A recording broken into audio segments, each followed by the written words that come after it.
വടശ്ശേരി ദാമോദരമേനോൻ സതീശൻ എന്ന ഞാൻ നിയമസഭയിലെ ഒരു അംഗമായി I, Ramesh Chennithala, having been elected. Fathima Thahiliya എന്ന ഞാൻ ഏറ്റെടുക്കാൻ പോകുന്ന കർത്തവ്യം ഞാൻ വിശ്വസ്തയോടുകൂടി നിർവഹിക്കുമെന്നും ദൈവത്തിൻ്റെ നാമത്തിൽ സത്യം ചെയ്യുന്നു.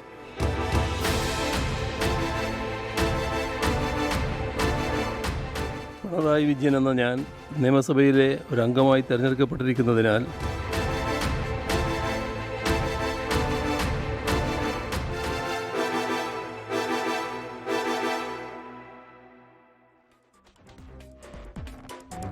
രാഷ്ട്രീയ ഭേദമന്യേ ഒരുപാട് സൗഹൃദങ്ങളുള്ള ഒരു സഭയാണ്. ഇന്ന് രാവിലെ ആറന്മുളയിൽ അക്കാലത്തെ ആരോഗ്യമന്ത്രിയെ അട്ടിമറിച്ചെത്തിയ അബിൻ വർക്കിയുടെ ഒരു വാട്സാപ്പ് മെസ്സേജ്. ഇന്നാണ് സത്യപ്രതിജ്ഞ, പിന്തുണയും പ്രാർത്ഥനകളും ഉണ്ടാവണം. ആരുമില്ലാത്തവർക്ക് ശബ്ദമാകാൻ കഴിയട്ടെ, അബിനെ ഉറപ്പായുമുണ്ട് പ്രാർത്ഥനകൾ എന്ന മറുപടി അപ്പോൾ തന്നെ കൊടുത്തു. അവരോട് മാത്രമല്ല, ഇന്ന് സത്യവാചകം ചൊല്ലിയ എല്ലാ സാമാജികരോടും അഭ്യർത്ഥന അതുതന്നെയാണ്. ആരോരുമില്ലാത്തവരെ, വേദനിക്കുന്നവരെ, കഷ്ടപ്പെടുന്നവരെ, കിടപ്പാടമില്ലാത്തവരെ ചേർത്ത് പിടിക്കലാവട്ടെ നിങ്ങളുടെ പ്രൈം പ്രയോറിറ്റി. പ്രിയപ്പെട്ടവരെ, ആശംസകൾ. 56 ആവർത്തി വായിച്ചാലും ഓരോ വായനയ്ക്ക് ഓരോ അനുഭവം നൽകുന്ന വായനാ വിസ്മയം ഒ വി വിജയന്റെ മാസ്റ്റർ പീസാണ് ഖസാക്കിന്റെ ഇതിഹാസമെങ്കിലും രാഷ്ട്രീയ മാസ്റ്റർ സ്ട്രോക്ക് പക്ഷേ അത് ധർമ്മപുരാണമാണ്. നോവലിന്റെ ആദ്യ വരി തന്നെ വാക്കിന്റെ വാൾത്തലയാണ്. കാലാകാലങ്ങളിൽ അധികാരത്തിൽ പുളയ്ക്കുന്ന രാജാക്കന്മാരുടെ നെറുകയ്ക്കാണ് പ്രഹരം. പ്രജാപതിയുടെ അധോവായുവിന്റെ സുഗന്ധം പോലും വാഴ്ത്തിപ്പാടി വർണ്ണിക്കുന്ന സ്തുതിപാഠക സംഘങ്ങളെ കണക്കിന് കളിയാക്കുന്നുണ്ട് നോവൽ. അത് കാലാതിവർത്തി. സ്വാർത്ഥ ലാഭങ്ങൾക്ക് വേണ്ടി അധികാര കേന്ദ്രങ്ങളോട് ലജ്ജയില്ലാതെ മുട്ടിലഴിഞ്ഞ് വാഴ്ത്തിപ്പാടി ഉളുപ്പില്ലായ്മയുടെ ബ്യൂഗിൾ വായിച്ച ചില മാധ്യമ വേഷധാരികളുടെ വ്യാജവാക്കുകളെ ജനം നയാ പൈസയുടെ വില കൊടുക്കാതെ ചവിട്ടിക്കൂട്ടി മൂലക്കിട്ട മാൻഡേറ്റാണ്. ജനവിധി രാഷ്ട്രീയ രോഷമാണ്. അത് PV ആണെങ്കിലും VD ആണെങ്കിലും സംശയം വേണ്ട. ചോദ്യങ്ങൾ അധികാരത്തോട് തന്നെയാണെങ്കിലും പരാജയത്തിലും വെട്ടം വീഴാത്ത ചില നേതാക്കളെ കാണുമ്പോൾ അമ്പരപ്പാണ്. ഏതോ ന്യൂനപക്ഷ വർഗീയതയുടെ അഴിഞ്ഞാട്ടം പരാജയത്തിന് കാരണമെന്നാണ് ഒരു നേതാവിന്റെ അച്ചടി ഭാഷയിലെ വെളിപാട്. ആ ചരിത്രത്തിലെ ഏറ്റവും വലിയ പരാജയത്തിൽ ഇമ്മട്ടിലെ കണ്ടെത്തൽ നേതാവെ ദയനീയമാണ്, കഷ്ടം. പയ്യന്നൂരും തളിപ്പറമ്പും പാർട്ടിക്കോട്ടകൾ, ആ കോട്ട കെട്ടിയ തൃക്കരിപ്പൂരിൽ സാക്ഷാൽ മുസ്തഫയെ തോൽപ്പിച്ച സന്ദീപ് വാര്യർ, അമ്പലപ്പുഴയിൽ സലാമിനെ XMLA ആക്കി പ്രോട്ടം സ്പീക്കർ, KT ജലീലിന്റെ 4ാം വട്ട സാമാജിക സ്വപ്നങ്ങളുടെ കൂമ്പടച്ചു കളഞ്ഞൊരു VS ജോയി, 64% ഹൈന്ദവ സഹോദരങ്ങൾ വോട്ട് ചെയ്ത പേരാമ്പ്രയിൽ സഭയിൽ നിന്ന് സത്യവാചകം ചൊല്ലിയ ഫാത്തിമ തെഹ്ലിയ. ഒന്നും മതം നോക്കി വോട്ടല്ല സാറേ, രാഷ്ട്രീയ വോട്ടാണ്. എന്തോ വർഗീയത. കാലം കാണിക്കുന്ന അപായ സൂചനകൾ കാണാതിരിക്കലെ അപകടമാണ്. 294 അംഗസംഖ്യയിൽ വട്ടപൂജ്യം ആഞ്ഞു പിടിച്ചിട്ടും ഒറ്റ സീറ്റാണ്, ഒരേ ഒരു സീറ്റ്. അടപടലം തകർച്ചയുടെ ബംഗാൾ സാക്ഷ്യം. ആ കാലത്തിന്റെ എഴുത്തുകൾ വായിക്കാതെ, ധാർഷ്ട്യം മടക്കി വെച്ച് അടിമുടി ആന്തരിക നവീകരണം സാധ്യമാക്കാതെ പൊട്ടത്തരങ്ങൾ, വങ്കത്തരങ്ങൾ പറഞ്ഞ് ഓട്ടയടക്കലാണെങ്കിൽ ഏത് കൊടികെട്ടിയ പാർട്ടിയെങ്കിലും സ്ഥാനം ചരിത്രത്തിന്റെ ചവറ്റുകുട്ടയാണ്. കാലഹരണപ്പെട്ടു പോവലാണ് രാഷ്ട്രീയ വിധി. പ്രിയ പ്രേക്ഷകർക്ക് എൻകൗണ്ടറിലേക്ക് സ്വാഗതം.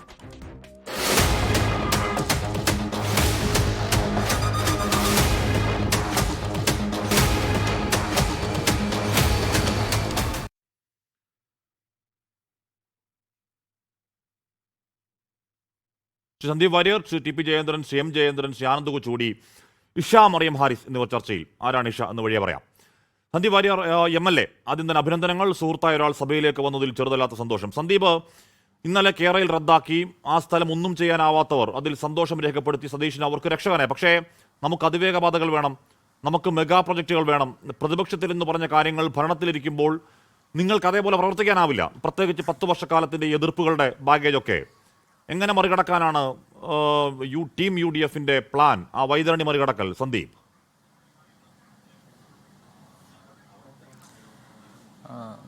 ഹാഷ്മി, ആദ്യമേ ഈ അഭിനന്ദനങ്ങൾക്ക്, അത് നല്ല വാക്കുകൾക്ക് നന്ദി. ഹാഷ്മി തീർച്ചയായിട്ടും ഒരു നല്ല സുഹൃത്ത് തന്നെയാണ്. ഒരുപക്ഷെ എൻ്റെ ജീവിതത്തിൽ ഏറ്റവും നിർണായകമായിട്ടുള്ളൊരു ഘട്ടത്തിൽ എന്നെക്കുറിച്ചൊരു ഒരു വലിയ കള്ളക്കഥ സോഷ്യൽ മീഡിയയിൽ പ്രചരിക്കാൻ തുടങ്ങുന്ന സമയത്ത് അത് കള്ളക്കഥയാണെന്ന് തെളിയിച്ചു കൊടുക്കാൻ കൂടി വേണ്ടി അന്ന് രാത്രിയിലെ ചർച്ചയിൽ എന്നെ മീഡിയയ്ക്ക് മുന്നിൽ കൊണ്ടുവന്ന ഹാഷ്മിയോട് തീർത്താൽ തീരാത്ത നന്ദിയുണ്ട്. അത് ഒരു സത്യം പുറത്തു വരണമെന്ന് ആഗ്രഹിക്കുന്ന ഒരു മാധ്യമപ്രവർത്തകൻ്റെ ദൗത്യം കൂടിയായിരുന്നു എന്ന് ഞാൻ വിശ്വസിക്കുകയാണ്. കേവലം ഒരു സുഹൃത്ത് എന്ന നിലയ്ക്കല്ല, മറിച്ച് അതിൻ്റെ സത്യം പുറത്തു വരണം എന്നുള്ള ഉദ്ദേശത്തോടു കൂടി അന്ന് രാത്രി എന്നെ ചർച്ചയ്ക്ക് വിളിച്ചത് ഞാനിപ്പോൾ ഓർക്കുകയാണ്.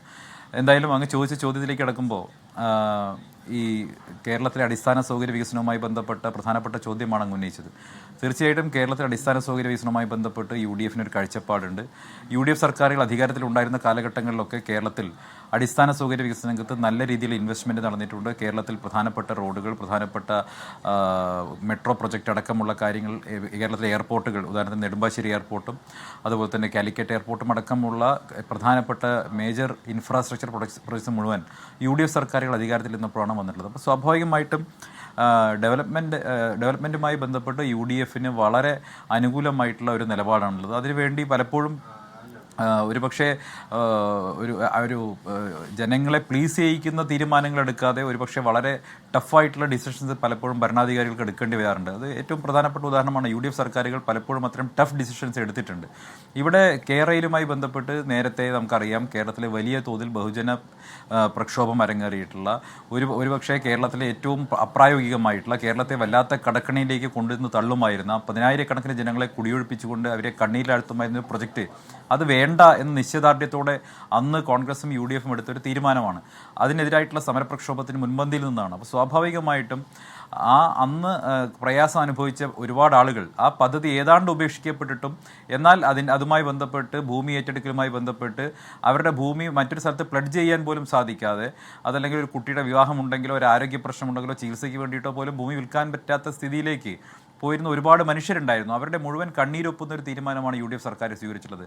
എന്നാൽ അതേ സമയത്ത് താങ്കൾ സൂചിപ്പിച്ചതുപോലെ കേരളത്തിൽ നല്ല അടിസ്ഥാന സൗകര്യ വികസനം ഉണ്ടാകേണ്ടതുണ്ട്. അതിവേഗ പാതകൾ അടക്കമുള്ളവ കേരളത്തിന് ആവശ്യമുണ്ട്. അതിൻ്റെ ഉത്തരമെന്ന് പറയുന്നത് ഒരിക്കലും LDF സർക്കാർ മുന്നോട്ട് വെച്ചിട്ടുള്ള സിൽവർ ലൈൻ അല്ല എന്നാണ് ഞങ്ങൾ കരുതുന്നത്. കാരണം കേരളത്തിൻ്റെ ധനകാര്യ സ്ഥിതിക്ക് അനുസരിച്ച് അപ്രായോഗികമായിട്ടുള്ള ഒരുപക്ഷെ ഇന്നത്തെ ലോകം ഒരുപക്ഷെ 40-50 വർഷക്കാലം മുമ്പ് തള്ളിക്കളഞ്ഞിട്ടുള്ള സാങ്കേതിക വിദ്യ ഉപയോഗിച്ചുകൊണ്ടുള്ള ഒരു അതിവേഗ റെയിൽപാത അല്ലെങ്കിൽ സിൽവർ ലൈൻ പ്രൊജക്റ്റ് അല്ല കേരളത്തിന് വേണ്ടത്. മറിച്ച് കൂടുതൽ ആധുനികമായിട്ടുള്ള എന്നാൽ ജനങ്ങൾക്ക് മേൽ കുറഞ്ഞ ഭാരം വരുന്ന നമ്മുടെ ഖജനാവിന് കൂടി സഹിക്കാൻ പറ്റുന്ന രീതിയിലുള്ള ഒരു പ്രൊജക്റ്റ് കേരളത്തിൽ ആവശ്യമുണ്ട് എന്നുള്ള കാര്യത്തിൽ തർക്കമൊന്നുമില്ല. അതുമായി ബന്ധപ്പെട്ട തീർച്ചയായിട്ടും എനിക്ക് തോന്നുന്നു ഗവൺമെൻറ്റിൻ്റെ മുന്നിൽ ഒരുപാട് നല്ല സജഷൻസ് ഉണ്ട്. അതിനെല്ലാം ഒരു ബദൽ കേരളത്തിൽ തീർച്ചയായിട്ടും ഉണ്ടാക്കിയെടുക്കുക എന്നുള്ളത് തന്നെയാണ് UDFിൻ്റെ ദൗത്യം. ഇപ്പോൾ കേരളത്തിലെ ബഹുമാനായിട്ടുള്ള മുഖ്യമന്ത്രി അദ്ദേഹം അധികാരത്തിൽ വരുന്നതിന് മുമ്പ് തന്നെ നമ്മുടെ തീരദേശത്ത് കൂടിയുള്ള ഗതാഗതത്തെക്കുറിച്ച് അദ്ദേഹം സൂചിപ്പിച്ചിരുന്നു. നമ്മുടെ കോസ്റ്റൽ ഷിപ്പിങ്ങിനെ കുറിച്ച് അദ്ദേഹം സൂചിപ്പിച്ചിട്ടുണ്ടായിരുന്നു. അതൊക്കെ വളരെ പ്രധാനപ്പെട്ടിട്ടുള്ള കാര്യമാണല്ലേ. ഇപ്പോൾ കോസ്റ്റൽ ഷിപ്പിങ്ങുമായി ബന്ധപ്പെട്ടിട്ട് അദ്ദേഹം മുന്നോട്ട് വെച്ചിട്ടുള്ള ഒരു ആശയം എന്ന് പറയുന്നത് കേരളത്തിൽ തീർച്ചയായിട്ടും വലിയ വിപ്ലവം ഉണ്ടാക്കുമെന്ന് വിശ്വസിക്കുന്ന ഒരാളാണ് ഞാൻ. അപ്പോൾ അതുപോലെയുള്ള നവീനമായിട്ടുള്ള ആശയങ്ങൾ ഒരുപക്ഷെ out of the box thinking ഇക്കാര്യത്തിൽ ആവശ്യമുണ്ട്. സാധാരണഗതിയിൽ നമ്മൾ വിചാരിക്കുന്നതിനപ്പുറമായിട്ട് ഒരു out of the box thinking ഇതിൽ ആവശ്യമുണ്ട്. അത്തരത്തിലുള്ള ആശയങ്ങൾ തീർച്ചയായിട്ടും കേരളത്തിൽ നമുക്ക് നടപ്പാക്കാൻ സാധിക്കും. കേരളത്തിന് ഇനിയുള്ള കാലത്ത് കേരളത്തിന് ആവശ്യവും അതാണ്. കാരണം നോക്കൂ, ഇപ്പം കേരളത്തിലെ ഏറ്റവും പ്രധാനപ്പെട്ട വിഷയം എന്ന് പറയുന്നത് കേരളത്തിലെ നിലവിലെ റെയിൽവേ ട്രാക്കുകളുടെ വല്ലാത്തൊരു കൺജഷൻ ഉണ്ട്. അത് കാരണം തന്നെ കേരളത്തിൽ അനുവദിക്കപ്പെടുന്ന ട്രെയിനുകൾ പോലും ഓടിക്കാൻ സാധിക്കാത്ത അവസ്ഥയുണ്ട്. അതൊക്കെ സ്ഥലം ഏറ്റെടുപ്പൊക്കെ വലിയ പ്രയാസമുള്ള കാര്യമാണ് കേരളത്തിൽ. അപ്പോൾ നമുക്ക് അതെല്ലാം പരിഗണിച്ചുകൊണ്ട് കേരളത്തിലെ സാമൂഹിക സാഹചര്യങ്ങളെ കൂടി പരിഗണിച്ചുകൊണ്ട് എന്നാൽ കേരളത്തിൻ്റെ വികസനത്തിനെ കൂടി ഉദ്ദേശിച്ചുകൊണ്ടുള്ള ഒരു ദീർഘകാല അടിസ്ഥാനത്തിലുള്ള പദ്ധതികൾ ആവശ്യമുണ്ട്. ഷോർട്ട് ടേം പ്രൊജക്ട്സ് അല്ല, നമ്മുടെ ഷോർട്ട് ടേം ഗോൾസ് അല്ല, ലോങ് ടേം ഗോൾസാണ് കേരളത്തിന് ആവശ്യമുള്ളത്. അതിനനുസരിച്ചുള്ള പോളിസി ഡിസിഷൻസ് ഉണ്ടാവും. ഇത്രയും കാലം ഇവിടെ ഉണ്ടായിരുന്ന പോളിസി പാരാലിസിസ് ആയിരുന്നു, നയവൈകല്യമായിരുന്നെങ്കിൽ കൃത്യമായ നയരൂപീകരണത്തോടെ ഈ സർക്കാർ മുന്നോട്ട് പോകും. അതിനനുസരിച്ചിട്ടുള്ള ചർച്ചകളും അതിനനുസരിച്ചിട്ടുള്ള ചിന്തകളും രൂപപ്പെട്ടുകൊണ്ടിരിക്കുകയാണ്. ഓക്കെ, ഇപ്പോൾ ഏത് മെഗാ പ്രോജക്റ്റ് ഇപ്പോൾ കേരളയിൽ ഒഴിവാക്കി പുതിയ അതിവേഗ പാത ഉണ്ടാവുകയാണെങ്കിൽ അതിനുമുണ്ടാകും എക്കോളജിക്കൽ പ്രശ്നങ്ങൾ, അതിനുമുണ്ടാകും കുടിയൊഴിപ്പിക്കലിൻ്റെ പ്രശ്നങ്ങൾ. പ്രത്യേകിച്ച് കേരളത്തിൽ കുടിയൊഴിപ്പിക്കൽ പ്രശ്നങ്ങളില്ലാത്ത എക്കോളജിക്ക് ഒരു തരത്തിലും ഇമ്പാക്റ്റ് ഉണ്ടാക്കാത്ത ഏതെങ്കിലും തരത്തിൽ മെഗാ പ്രോജക്റ്റ് സാധ്യമാകുമെന്ന് അറിയില്ല. അപ്പോൾ അതിനൊക്കെ എങ്ങനെ മറികടക്കും, എങ്ങനെ പ്ലാൻ ചെയ്യുമെന്നൊക്കെ വരും ദിവസങ്ങൾ കാത്തിരുന്ന് കാണുകയും ചെയ്യാം. തീർച്ചയായിട്ടും അല്ലല്ല അശ്മി, അത് എല്ലാ വികസന പദ്ധതികൾക്കും സ്വാഭാവികമായിട്ടും ഒരു ടീത്തിങ് ട്രബിൾ ഉണ്ടാവും. ഒരു ടീത്തിങ് ട്രബിൾ ഇല്ലാത്ത ഒരു ഡെവലപ്മെൻറ്റ് പ്രൊജക്റ്റ് നടക്കില്ല എന്നുള്ളത് വസ്തുതയാണ്. പക്ഷേ എന്നാൽ പരമാവധി ആഘാതം കുറയ്ക്കാൻ സാധിക്കുമല്ലോ. അപ്പോൾ കേരളിൻ്റെ DPR നോക്കുന്ന സമയത്ത് സിൽവർ ലൈനുമായി ബന്ധപ്പെട്ട് നമുക്കുണ്ടായിരുന്ന വലിയ ആശങ്ക അത് മുഴുവൻ ജനവാസ മേഖലകളിലൂടെ കടന്നു പോവുകയും കേരളത്തിന് വല്ലാതെ ബാധിക്കുകയും കേരളത്തിൻ്റെ പരിസ്ഥിതിയെ വല്ലാതെ ദുർബലപ്പെടുത്തുകയും ചെയ്യുന്നു എന്നുള്ളതായിരുന്നു. നമുക്ക് ഏറ്റവും പരമാവധി കുറച്ച് ആഘാതമുണ്ടാക്കുന്ന വികസനത്തിലേക്ക് പോകേണ്ടതുണ്ട്. ഒട്ടും ആഘാതമില്ലാതെ ഒരു വികസന പ്രവർത്തനം സാധ്യമാവില്ല. കേരളയിൽ വേറൊരു കേസാണ്. കേരളയിൽ ഏതെങ്കിലും തരത്തിൽ കൺസൾട്ടേഷൻ ഉണ്ടായില്ല. ഇപ്പോൾ ഓൺ എ ഫൈൻ ഡേ രാവിലെ പോയി വീടിൻ്റെ അടുക്കളയിൽ കൊണ്ട് കുറ്റിയിട്ടാൽ ആൾക്കാർ പ്രതിഷേധിക്കില്ലേ? അതാണ് അവിടെ ഉണ്ടായത്. അതല്ലാതെ കേരളയിലെ ആ പദ്ധതിക്ക് പദ്ധതിയുള്ള എതിർപ്പായിരുന്നില്ല യഥാർത്ഥത്തിൽ അതിൻ്റെ എതിർപ്പോട്ടെ. നമുക്ക് അടുത്ത ഘട്ടത്തിലേക്ക് എത്താം. ശ്രീ ടി പി ജയന്തൻ, ഇവിടെ 21 മന്ത്രിസഭയിൽ ഇന്ന് മൊത്തം 12 പേർ ന്യൂനപക്ഷ അംഗങ്ങളാണെന്ന് കണക്കെടുപ്പ് നടത്തുന്നുണ്ട് വി മുരളീധരൻ. ഭൂരിപക്ഷ സമുദായത്തെ അവഗണിക്കരുത് എന്ന് വി മുരളീധരൻ ഒരു മുന്നറിയിപ്പ് നൽകുന്നുണ്ട്. സത്യപ്രതിജ്ഞയ്ക്ക് ശേഷം ബിഷപ്പ് ഹൗസിലേക്ക് പോയതിന് VD സതീശനെ കുറ്റം പറയുന്നുണ്ട് വി മുരളീധരൻ. വന്ദേമാതരത്തിൽ കൊള്ളുവാക്ക് പറയുന്നുണ്ട്. അപ്പോൾ മൊത്തം സഭയിലെ 3 അംഗങ്ങളടക്കം BJP ഏതു നിലയ്ക്കാണ് പ്രവർത്തിക്കാൻ പോകുന്നത് എന്നതിൻ്റെ സൂചനകളായിരുന്നോ ഇന്നത്തെ വി മുരളീധരൻ്റെ ആ വാക്കുകൾ? Shri T P Jayanthan. ഹാഷ്മി, കേൾക്കാത്ത വാക്കുകളും ബഹുമാനപ്പെട്ട BJPയുടെ MLA സൂചിപ്പിച്ചിട്ടുണ്ട്. സഹകരിക്കേണ്ടിടത്ത് സഹകരിച്ചും എതിർപ്പ് പ്രകടിപ്പിക്കേണ്ടിടത്ത് എതിർപ്പ് പ്രകടിപ്പിച്ചു. സബ്കാ സാത്ത് സബ്കാ വികാസ് സബ്കാ വിശ്വാസ് എന്ന ഭാരതത്തിൻ്റെ വികസന മന്ത്രം സാക്ഷാത്കരിക്കുന്നതിനു വേണ്ടി ഇന്ന് തെരഞ്ഞെടുക്കപ്പെട്ട സർക്കാരിന് എല്ലാവിധ പിന്തുണയും വാഗ്ദാനം ചെയ്തുകൊണ്ടാണ്, അത് പ്രധാനമന്ത്രിയായാലും ഇന്നത്തെ വി മുരളീധരനായാലും അദ്ദേഹത്തിൻ്റെ പ്രസ് മീറ്റിൽ വളരെ കൃത്യമായിട്ട് അർത്ഥശങ്കക്കിടയില്ലാത്ത വിധത്തിൽ സൂചിപ്പിച്ചിട്ടുണ്ട് ഹാഷ്മി. പിന്നെ ഒരു ജനാധിപത്യത്തിൻ്റെ സൗന്ദര്യം എന്ന് പറയുന്നത് വിയോജിക്കുന്നതിനോട് വിയോജിക്കാനും ചർച്ച ചെയ്യേണ്ടതായ കാര്യങ്ങൾ ചർച്ചയ്ക്ക് വിഷയീഭവിക്കാനും അത് തുറന്ന സംവാദത്തിനും തുറന്ന ആശയപരമായിട്ടുള്ള പോരാട്ടത്തിനും ഇടം നൽകുമ്പോഴാണല്ലോ നാം പറയുന്ന ജനാധിപത്യവും അഭിപ്രായ സ്വാതന്ത്ര്യവും പൂത്തുലയുന്നത്. സ്വാഭാവികമായിട്ടും വിഭിന്നങ്ങളായ വിയോജിപ്പുളവാക്കുന്ന കാര്യങ്ങളെ മറയില്ലാതെ തുറന്നു പറയാനും അത്തരം ചില ആശങ്കകൾ പങ്കുവയ്ക്കാനും BJP ഒരിക്കലും മടി കാണിച്ചിട്ടില്ല. അത് തന്നെയാണ് അദ്ദേഹം തുറന്നു പറഞ്ഞു. ഈ രണ്ട് മുന്നണികളിൽ നിന്നും വിഭിന്നമായി 30 ലക്ഷത്തോളം ആളുകൾ BJPക്ക് വോട്ട് ചെയ്തിട്ടുണ്ടെങ്കിൽ രണ്ട് മുന്നണികളുടെയും കാഴ്ചപ്പാട് വിഭിന്നമായൊരു കേരളത്തെ സൃഷ്ടിക്കപ്പെടാൻ അവർ ആഗ്രഹിക്കുന്നു. അപ്പോൾ അതിനുതകുന്ന തരത്തിലുള്ള നിലപാടുകൾ ഭാരതീയ ജനതാ പാർട്ടി സ്വീകരിക്കും. അത് BJPക്ക് ജനങ്ങൾ തന്ന മാൻഡേറ്റിനോടുള്ള കൂറാണ്, അതിനോടുള്ള ചേർത്തുവയ്ക്കലാണ്, അതിനെ നെഞ്ചേറ്റലാണ്. അതുകൊണ്ട് അക്കാര്യത്തിൽ ഒരു വെട്ടിവീഴ്ചയ്ക്കും BJP ഇല്ലാത്തതോടൊപ്പം തന്നെ രാജ്യത്തിലെ പുതുതായി തിരഞ്ഞെടുക്കപ്പെട്ട ഒരു സർക്കാരിന് ഒരു ബ്രീത്തിങ് സ്പേസ് കൊടുക്കണം. അവർക്ക് അവരുടെ നടപടികളിലേക്കായിട്ട് മുന്നോട്ട് വെക്കണം. നല്ല കാര്യങ്ങൾ അദ്ദേഹം കലവറയില്ലാതെ പിന്തുണച്ചതും ഹാഷ്മി കണ്ടിട്ടുണ്ടാകും. മഞ്ഞക്കുറ്റി സ്ഥാപിച്ച അപ്രായോഗികവും പരിസ്ഥിതിക്കും ബഹുജനങ്ങളുടെ ജീവിതത്തിനും വളരെ മാരകമായ പ്രത്യാഘാതങ്ങൾ ഉണ്ടാക്കുന്ന, അതിൽ കുറഞ്ഞ രൂപത്തിൽ ചെയ്യാൻ കഴിയുമായിരുന്ന പദ്ധതികളെക്കുറിച്ച് പഠിക്കണമെന്നും അത്തരം കാര്യങ്ങളിൽ ഗവൺമെൻറ് ചെയ്ത നല്ല കാര്യങ്ങളെ നിസ്തുലമായിട്ടും നിർഭയമായിട്ടും മറവില്ലാതെയും ശ്ലാഘിക്കാനും അദ്ദേഹം മറച്ചുവെക്കാൻ തയ്യാറായിട്ടില്ല. അതുകൊണ്ടൊരു തുറന്ന സമീപനം ഈ ഗവൺമെൻറ്റിനോട് BJP പുലർത്തും എന്നുള്ളതാണ് ഹാഷ്മി എനിക്ക് സൂചിപ്പിക്കാനുള്ളത്. ബിഷപ്പ് ഹൗസിലേക്ക് വി ഡി സതീശൻ പോകുന്നത് വോട്ടെടുപ്പിന് മുമ്പല്ല, വോട്ടെടുപ്പിന് ശേഷമാണ് അങ്ങോട്ടേക്ക് പോകുന്നത്.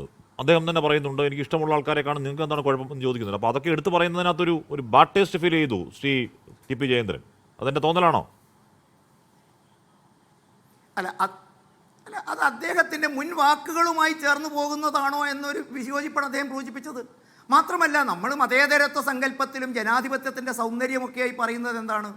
മതം മതത്തിൻ്റെ വഴിക്കും രാഷ്ട്രീയക്കാരൻ രാഷ്ട്രീയ വഴിക്കും, സീസറിനുള്ളത് സീസറിനും ജനങ്ങൾക്കുള്ളത് ജനങ്ങൾക്കും കൊടുക്കുമ്പോഴല്ലേ. അപ്പോൾ സ്വാഭാവികമായിട്ടും അദ്ദേഹത്തിൻ്റെ മുൻ വാക്കുകളോട് വിയോജിക്കാനും അതിനെക്കുറിച്ച് വ്യക്തത തേടുവാനുമുള്ള ഒരു പൊതുപ്രവർത്തകൻ്റെ അദ്ദേഹത്തിൻ്റെ അവകാശമാണ്, അദ്ദേഹത്തിൻ്റെ സംശയമാണ് അദ്ദേഹം മുന്നോട്ട് വെച്ചിരിക്കുന്നത്. തിണ്ണ നിരങ്ങുക എന്ന പദം ആര് ചെയ്താലും അത് ഇതല്ലേ എന്ന് ചോദിക്കുന്നതിൽ എന്താണ് വിയോജിപ്പ് എന്ന് എനിക്കറിയില്ല. ഓക്കെ, ഞാൻ അങ്ങനെ കേൾക്കാം. എം ജയന്തൻ, ഇവിടെ ഇതിനു മുമ്പ് 111 എന്ന വലിയ വിജയം കോൺഗ്രസ് നേതൃത്വത്തിന് ഉണ്ടാകുന്നത് അടിയന്തരാവസ്ഥയ്ക്ക് ശേഷം തെരഞ്ഞെടുപ്പാണ്. അന്ന് രാജ്യത്തെ ബാക്കി എല്ലാ സംസ്ഥാനങ്ങളും വലിയ തിരിച്ചടി ഉണ്ടാകുമ്പോൾ കേരളം മാത്രം അന്ന് കോൺഗ്രസിനെ ചേർത്ത് പിടിച്ചു. അത് എന്താണ് ചരിത്രത്തിൻ്റെ ഒരു വൈരുദ്ധ്യം. അന്നും പക്ഷേ അന്ന് CPI കോൺഗ്രസ് ഈ പറഞ്ഞ ആ മുന്നണിക്കൊപ്പമാണ്. അന്നും പക്ഷേ ഈ വോട്ട് വിഹിതത്തിൽ വലിയ ശതമാന വ്യത്യാസമില്ല. പിന്നെ 2001 100 സീറ്റ് എന്ന വിജയം, അന്നും 48% UDF-ഉം 46% എന്നിങ്ങനെയാണ്. ആകെ 2% LDF UDF വോട്ട് വ്യത്യാസം. പക്ഷേ ഇക്കുറി 102-35 എന്ന് മാത്രമല്ല 9% മാരകമായ വോട്ട് ഡിഫറൻസ് ആണ്. അത്ര വലിയ പരാജയം ഉണ്ടായിട്ടും അതെന്തോ ന്യൂനപക്ഷ വർഗീയത ഒരു അഴിഞ്ഞാട്ടം കാരണമാകാമെന്നൊക്കെ KK രാഗേഷ് പറയുന്നത് എന്ത് കഷ്ടമാണ്. അങ്ങനെ പറയാവോ ശ്രീ എം ജയേന്ദ്രൻ? ഏതായാലും ഞാനങ്ങനെ പറയുന്നില്ല ഹാഷ്മി. പിന്നെ KK രാഗേഷ് കണ്ണൂർ ജില്ലാ സെക്രട്ടറിയാണ്, സംസ്ഥാന കമ്മിറ്റി അംഗമാണ്. പാർട്ടി ഇത്തരം കാര്യങ്ങളടക്കം ഉള്ള കാര്യങ്ങൾ ഒരു റിവ്യൂ റിപ്പോർട്ട് തയ്യാറാക്കാനായിട്ടാണ് തീരുമാനിച്ചിരിക്കുന്നത്. അതിൻ്റെ ഭാഗമായിട്ട് താഴെയുള്ള ഘടകങ്ങളിലേക്ക് ചർച്ചകൾക്ക് അവരൊരു ചോദ്യാവലി തന്നെ അയച്ചു കൊടുത്തിട്ടുണ്ട്. അത് ചർച്ച ചെയ്യട്ടെ. രാഗേഷിനെ പോലുള്ളവർ പറയുന്ന അഭിപ്രായം എത്രത്തോളം നിലവിലുള്ള സാഹചര്യങ്ങൾക്ക് ഉപരിയായി അല്ലെങ്കിൽ വസ്തുതാവിരുദ്ധമാണോ അല്ലയോ എന്നൊക്കെ ആ പാർട്ടി തന്നെ തീരുമാനിക്കട്ടെ. എനിക്കേതായാലും ഞാൻ KK രാഗേഷിൻ്റെ വാദഗതികളെ സബ്സ്ക്രൈബ് ചെയ്യാൻ ഉദ്ദേശിക്കുന്നില്ല. അല്ല എം ജയന്തൻ, അതിനെ പിണറായി വിജയൻ സബ്സ്ക്രൈബ് ചെയ്യുന്നു. KK രാഗേഷ് ഒരു പൊതുയോഗത്തിൽ പറഞ്ഞങ്ങ് പോകുന്നതല്ല. അതിനെ അന്നത്തെ മുഖ്യമന്ത്രി, ഇന്നത്തെ പ്രതിപക്ഷ നേതാവ് പിണറായി വിജയൻ സാധൂകരിക്കുകയാണ്. അപ്പോൾ ആ കണ്ടെത്തലിലോട്ട് എത്തുകയാണോ പാർട്ടി? അങ്ങനെയാണെങ്കിൽ എന്ത് ദുരന്തമാകും അത് എം ജയേന്ദ്രൻ? അല്ല, അങ്ങനെയൊന്നും കഴിയില്ല. അത് പിണറായി വിജയൻ പറഞ്ഞാലും KK രാഗേഷ് പറഞ്ഞാലും MV ഗോവിന്ദൻ മാഷ് പറഞ്ഞാലും അതിനോട് യോജിക്കാൻ കഴിയില്ല ഹാഷ്മി. അതിലൊന്നും തർക്കമേ ഇല്ല. ഇത് ഒരുപാട് കാര്യങ്ങളുണ്ട് ഇതുമായി ബന്ധപ്പെട്ട് നമ്മൾ നോക്കുമ്പോൾ. ഈ 5 വർഷം മുമ്പ് വരെ 2021 ഇലക്ഷൻ ജയിക്കുന്നതിന് മുമ്പ് വരെ ഒരു ഘട്ടം നോക്കിക്കോളൂ. അന്ന് നമ്മളെപ്പോഴും ചർച്ചകൾ പറയാറുള്ള ഒരു പൊതുവാദഗതി എന്ന് പറഞ്ഞാൽ ലോക്സഭാ തെരഞ്ഞെടുപ്പിൻ്റെ പാറ്റേൺ ഒന്ന്, നിയമസഭാ തെരഞ്ഞെടുപ്പിൻ്റെ പാറ്റേൺ മറ്റൊന്ന്, പഞ്ചായത്ത് തെരഞ്ഞെടുപ്പിൻ്റെ പാറ്റേൺ ഇനി വേറൊന്ന്, ഈ തരത്തിലായിരുന്നു വർഗീകരിച്ചുകൊണ്ടിരുന്നത്. പക്ഷേ ഇപ്പോൾ നോക്കൂ, 24-ലെ പാർലമെൻറ്റ് ഇലക്ഷൻ, 25-ലെ പഞ്ചായത്ത് ഇലക്ഷൻ, 26-ലെ നിയമസഭാ ഇലക്ഷൻ എല്ലാം ഒരേ പാറ്റേണിലല്ലേ വരിക. ആ പാറ്റേണിലേക്ക് എത്തിയില്ലേ? അത് പിന്നെ അനായാസം പിന്നെ ഈ സ്വാഭാവികമായി സംഭവിക്കുന്നൊരു പ്രക്രിയയായിട്ട് ഞാൻ കാണുന്നില്ല കേട്ടോ. അതങ്ങനെ സ്വാഭാവികമായിട്ട് വരുന്നതുമല്ല. അതിൻ്റെ പിന്നിൽ ഒരുപാട് കാരണങ്ങളുണ്ട്. ആ കാരണങ്ങൾ എന്തൊക്കെയാണെന്നുള്ളത് അതത് പാർട്ടികൾ വിശദമായി അന്വേഷിക്കുന്നുണ്ടാവും.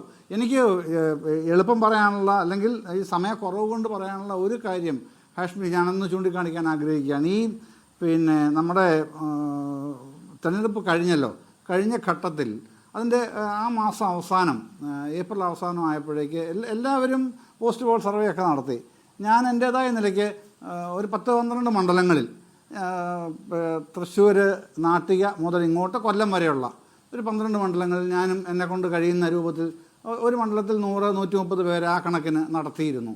അന്ന് കണ്ടൊരു പ്രധാനപ്പെട്ട സംഗതി, പിന്നെ ചങ്ങനാശ്ശേരി, കുട്ടനാട് എന്നീ 2 മണ്ഡലങ്ങളിൽ യുവാക്കളാണ് പറഞ്ഞത് ഞങ്ങൾ UDF സ്ഥാനാർത്ഥിയെ വോട്ട് ചെയ്യൂ. LDFകാരായ ഇപ്പോൾ SFIക്കാർ തന്നെ എന്നോട് ചങ്ങനാശ്ശേരിയിൽ പറഞ്ഞിട്ടുണ്ട്, പിന്നെ ഞങ്ങൾ UDF സ്ഥാനാർത്ഥിക്ക് വോട്ട് ചെയ്യൂ, LDF സ്ഥാനാർത്ഥിക്ക് വോട്ട് ചെയ്യില്ല. കുട്ടനാട്ടിലത് പറഞ്ഞിട്ടുണ്ട്. പക്ഷേ ഒരു ചെറിയൊരു വിഭാഗം കളമശ്ശേരിയിലും പറഞ്ഞു. ബാക്കിയുള്ള സ്ഥലങ്ങളിൽ കണ്ട പ്രധാനപ്പെട്ട ഒരു സംഗതി എന്താണെന്നറിയാമോ ഹാഷ്മി? ഈ 40 വയസ്സിന് മുകളിലേക്ക്, അല്ലെങ്കിൽ 45 വയസ്സിന് മുകളിലേക്ക് ഒരു 65-70 വയസ്സ് വരെയുള്ളവർ അവരുടെ വിവരശേഖരണത്തിന് അല്ലെങ്കിൽ നിലപാടുകൾ സ്വീകരിക്കാനായി ആശ്രയിച്ചത് പിന്നെ നമ്മുടെ ചാനലുകളെയോ പ്രിൻ്റ് മീഡിയയോ വാട്സാപ്പിനെയോ ഒന്നുമല്ല. അവരാശ്രയിച്ചത് യൂട്യൂബിനെയായിരുന്നു. യൂട്യൂബ് നൽകിയ വാർത്തകളാണ് അവരെ ആശ്രയിച്ചത്. പിന്നെ ആ ചോദിച്ച എല്ലാവരും വരുന്നത് പിന്നെ പ്രോ UDFും ആൻറ്റി LDFുമാണ്. അതൊക്കെ പരിശോധിക്കപ്പെടേണ്ട കാര്യങ്ങളാണ്, പാർട്ടികൾ പരിശോധിക്കട്ടെ. അപ്പോൾ അത്തരത്തിൽ ഇത് ചൂണ്ടിക്കാണിക്കാൻ കാരണം യുവാക്കൾ മുഴുവനും LDFന് എതിരായിരുന്നു എന്ന് പറഞ്ഞതിന് നെഗേറ്റ് ചെയ്യാൻ വേണ്ടി തന്നെയാണ്. എനിക്ക് കിട്ടിയ ഒരു പിന്നെ മറുപടി അങ്ങനെ ആയിരുന്നില്ല എന്നതും കൂടെ ഉണ്ട്. അപ്പോൾ അതൊക്കെ അടക്കമുള്ള കാര്യങ്ങൾ ആ പാർട്ടികൾ തീരുമാനിക്കട്ടെ. ഏതായാലും സാമുദായിക വർഗീയതയുടെ പേരിലുള്ള ഒരു തെരഞ്ഞെടുപ്പ് റിസൾട്ടാണ് ഇത് എന്ന് പറഞ്ഞാൽ അത് നമ്മൾ ജനങ്ങളെ പരിഹസിക്കുന്നതിന് തുല്യമാകും. അങ്ങനൊന്നും പറയാൻ കഴിയില്ല, എനിക്ക് പറയാൻ കഴിയില്ല, ഞാൻ അങ്ങനെ പറയുകയുമില്ല. കാരണങ്ങൾ ഒട്ടനവധിയുണ്ട്. പക്ഷേ അതിൻ്റെ പേരിൽ ഇപ്പോൾ ഈ 10 വർഷം കേരളത്തിൽ പിന്നെ ഇതുവരെ ഇല്ലാത്ത വിധം ഇൻഫ്രാസ്ട്രക്ചർ ഡെവലപ്മെൻറ്റ് നടന്നില്ലേ? നടന്നു. വെൽഫെയർ സ്കീം ആവിഷ്കരിച്ചില്ലേ? ചെയ്തു. പോരായ്മകളുണ്ടാവാം, പക്ഷേ ഇത്തരം കാര്യങ്ങൾ ചെയ്ത ഒരു കേരളത്തിൽ അത്തരമൊരു ഗവൺമെൻറ്റിനെയാണ് ജനങ്ങൾ നിരാകരിച്ചത്. അപ്പോൾ ആ നിരാകരിക്കാനായിട്ട് അവർക്ക് അവരുടേതായ കാരണങ്ങളുണ്ട്. അതിനെ ഒറ്റയടിക്ക് പിന്നെ ഈ സാമുദായിക ധ്രുവീകരണം എന്നൊന്നും പറഞ്ഞ് അങ്ങനെ മാത്രം ആ വികാരത്തെ അടക്കാൻ കഴിയില്ല, അടക്കി നിർത്താൻ കഴിയില്ല. അതൊരു വികാര പ്രകടനമായിരുന്നു. താങ്കൾ പറഞ്ഞതുപോലെ പൊളിറ്റിക്കലായിരുന്നു വോട്ടിംഗ്. അത് ആ ഒരു വികാര പ്രകടനം, രാഷ്ട്രീയമായ വികാര പ്രകടനം, പിന്നെ ആർഡൻ പൊളിറ്റിക്കൽ ഫ്ലേവർ എന്ന് തന്നെ പറയാം. അത്ര തീക്ഷ്ണമായ ഒരു രാഷ്ട്രീയ അഭിരുചിയാണ് കാണിച്ചത്. ആ തീക്ഷ്ണമായ രാഷ്ട്രീയ അഭിരുചി എന്തുകൊണ്ടുണ്ടായി എന്നുള്ളത് കേരളം പോലുള്ള സംസ്ഥാനത്ത് വിശദമായി തന്നെ പരിശോധിക്കപ്പെടേണ്ടതാണ് ഹാഷ്മി. അതൊന്നും ഒരു തർക്കവുമില്ല. അത് രോഷത്തിന്റെ വോട്ടാണ്, അത് കലിപ്പിന്റെ വോട്ടാണ്, അത് വെറുപ്പിന്റെ വോട്ടാണ്, അത് ഈ പറയുന്ന ഒരു ഇന്റൻസ് ആയ വോട്ടുമായിരുന്നു. ഞാൻ അങ്ങനെയൊക്കെ എത്താം ജയേന്ദ്രൻ. പക്ഷേ ശ്രീ കൊച്ചുകൂടി ഇവിടെ ശ്രീ എം ജയേന്ദ്രൻ ചൂണ്ടിക്കാട്ടിയതുപോലെ തന്നെ അടുപ്പിച്ചുള്ള 3 തെരഞ്ഞെടുപ്പിലാണ് LDF തോറ്റത്. ഏതൊക്കെയാണ്? ലോക്സഭ, തദ്ദേശം, നിയമസഭ. ഒറ്റ സ്ട്രെച്ചിൽ ഏതെങ്കിലും LDFോ UDFോ ഏതെങ്കിലും കാലത്ത് 3 തെരഞ്ഞെടുപ്പിൽ അടുപ്പിച്ച് തോറ്റിട്ടുണ്ടോ എന്ന കാര്യം എനിക്കറിയില്ല. എൻ്റെ അന്വേഷണത്തിൽ അങ്ങനെ ഒരു സംഭവം ഇതുവരെ ഉണ്ടായിട്ടില്ല. ചരിത്രത്തിൽ നടാടെയാണ് LDFിൻ്റെ ഒറ്റ സ്ട്രെച്ചിലെ 3 പരാജയം. അതായത് DP ജയരാജൻ ഇപ്പോൾ പറയുന്ന പാർട്ടിയെ നയിക്കുന്നത് കൂട്ടായ നേതൃത്വമാണ്. പ്രായം കൂടുന്നതോടും പിണറായിയുടെ കർമ്മശേഷി കൂടുകയാണ്. പിണറായി പവർഫുള്ളാണ്. പിണറായിയുടെ ജനമുദ്ര കുറഞ്ഞിട്ടില്ല. തോൽവിയുടെ ഉത്തരവാദിത്തം പിണറായിക്ക് മാത്രമല്ല. പിണറായിക്ക് മാത്രം ആരും പറയുന്നില്ല. ആനന്ദ് കൊച്ചുകൂടി, കേരളത്തിൽ സോഷ്യൽ ഫാബ്രിക് ഈ രീതിയിൽ തുടർന്നു പോകാൻ CPM എന്ന പാർട്ടി അനിവാര്യമായ പാർട്ടിയാണ് എന്ന കാര്യത്തിൽ സെക്കുലർ മനസ്സുള്ള ആർക്കും തർക്കമില്ല. സോഷ്യൽ മീഡിയയിലടക്കം സാധാരണ പ്രവർത്തകർ എന്താണ് പരാജയ കാരണങ്ങൾ എന്ന് വെള്ളാപ്പള്ളി അടക്കം ചൂണ്ടിക്കാട്ടി എണ്ണി പറയുന്നുണ്ട്. പക്ഷേ രാകേഷ് അടക്കം നേതാക്കൾക്ക്, അതിനെ പിന്തുണയ്ക്കുന്ന പിണറായിക്ക് അത് മനസ്സിലാവാതെ ഈ പഴകിത്തേഞ്ഞ് പരാജയപ്പെട്ട ധ്രുവീകരണക്കാട് വീണ്ടും വീശുന്നത് എത്രത്തോളം ആ പാർട്ടിയുടെ വിനാശത്തിനാകും കാരണമാവുക? എന്തുകൊണ്ടാണ് ഈ രാകേഷിനെ പോലുള്ള നേതാക്കൾ അത് മനസ്സിലാക്കാതെ പോകുന്നത്? ശ്രീ ആനന്ദ് കൊച്ചുകൂടി.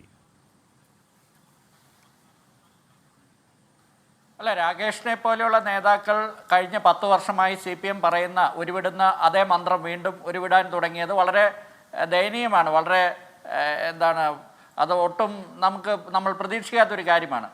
അത് അദ്ദേഹം ഈ ഒരു നിലപാടിലേക്ക് എങ്ങനെ എത്തി എന്ന് എനിക്ക് മനസ്സിലാകുന്നില്ല. കാരണം ഈ തെരഞ്ഞെടുപ്പിന് ശേഷം CPM പറയാത്ത ഒരു കാര്യമാണ്, അല്ലെങ്കിൽ CPM പൊതുവായിട്ട് എല്ലാവരുടെയും വോട്ട് നഷ്ടപ്പെട്ടു, അല്ലെങ്കിൽ ന്യൂനപക്ഷത്തിൻ്റെയും ഭൂരിപക്ഷത്തിൻ്റെയും എല്ലാ മതവിഭാഗങ്ങളുടെയും എല്ലാ ജാതി മത അല്ലെങ്കിൽ പ്രായ വ്യത്യാസമില്ലാതെ ജെൻഡർ വ്യത്യാസമില്ലാതെ വോട്ടുകൾ നഷ്ടപ്പെട്ടു എന്ന തരത്തിലുള്ള ഒരു കണ്ടെത്തലിലേക്കാണ് ആദ്യം CPM എത്തിയത്. അങ്ങനെയാണ് മിക്ക ജില്ലാ കമ്മിറ്റികളിലും ഒക്കെ ചർച്ചകൾ വന്നത്. പക്ഷേ ഈ രാകേഷിൻ്റെ കണ്ടുപിടുത്തം അത് 2016 CPM ജയിച്ചതിന് ശേഷം അവർ നടത്തിയ ഒരു നിഗമനമുണ്ടല്ലോ, അല്ലെങ്കിൽ നടത്തിയ ഒരു ആരോപണമുണ്ടല്ലോ. അതായത് നേമത്ത് അവിടെ അന്ന് O രാജഗോപാൽ ജയിക്കാൻ കാരണം UDF-ഉം BJP-യും കൂടെ വോട്ട് കച്ചവടം എന്ന് പറഞ്ഞിട്ടാണ് ഈ കാർഡ് ഇറക്കിയത് CPM. ആ 2016 ഇറക്കിയ കാർഡ് കഴിഞ്ഞ 10 വർഷമായിട്ട് ഏതൊക്കെ തിരിച്ചടികൾ എപ്പോഴൊക്കെ ഉണ്ടായിട്ടുണ്ടോ അപ്പോഴൊക്കെ അത് തന്നെ ഒരു മന്ത്രം പോലെ കോടിയേരി ബാലകൃഷ്ണൻ ആണെങ്കിലും MV ഗോവിന്ദനാണെങ്കിലും സാക്ഷാൽ പിണറായി വിജയനാണെങ്കിലും CPM-ൻ്റെ ഈ ചാനൽ ചർച്ചകളിൽ വരുന്ന DYFIയുടെ നേതാക്കളാണെങ്കിലും ഉരുവിട്ടുകൊണ്ടിരുന്ന ഒരു മന്ത്രമാണ് അത്. പക്ഷേ അവസാനം അത് തിരിച്ച് UDF അങ്ങോട്ട് പ്രയോഗിക്കുകയാണ് ഈ തെരഞ്ഞെടുപ്പിലുണ്ടായത്. അതായത് പാലക്കാട് BJP-യും CPM-ഉം തമ്മിൽ ഡീല് എന്നൊക്കെ പറഞ്ഞ് ഈ CPM തന്നെ പൊതുവിൽ ഈ ഒരു പൊതുജന ബോധം അല്ലെങ്കിൽ അങ്ങനെ ഒരു കാര്യം ഇവിടെ നടക്കുന്നു, അല്ലെങ്കിൽ വോട്ട് മറിക്കാൻ പറ്റുന്നതാണ് എന്ന് പൊതുജനങ്ങളെ വിശ്വസിപ്പിച്ച അവരുടെ ആ ഒരു തിയറി തന്നെ ഇത്തവണ UDF വളരെ ഫലപ്രദമായി ഉപയോഗിച്ചു. ഇവിടെ പിണറായി വിജയന് കേന്ദ്ര BJP നേതാക്കളുമായിട്ടുള്ള സൗഹൃദത്തെ അതൊരു മറ്റൊരു തരത്തിൽ അതിനെ വോട്ടായി മാറ്റാൻ UDF-ന് കഴിഞ്ഞു.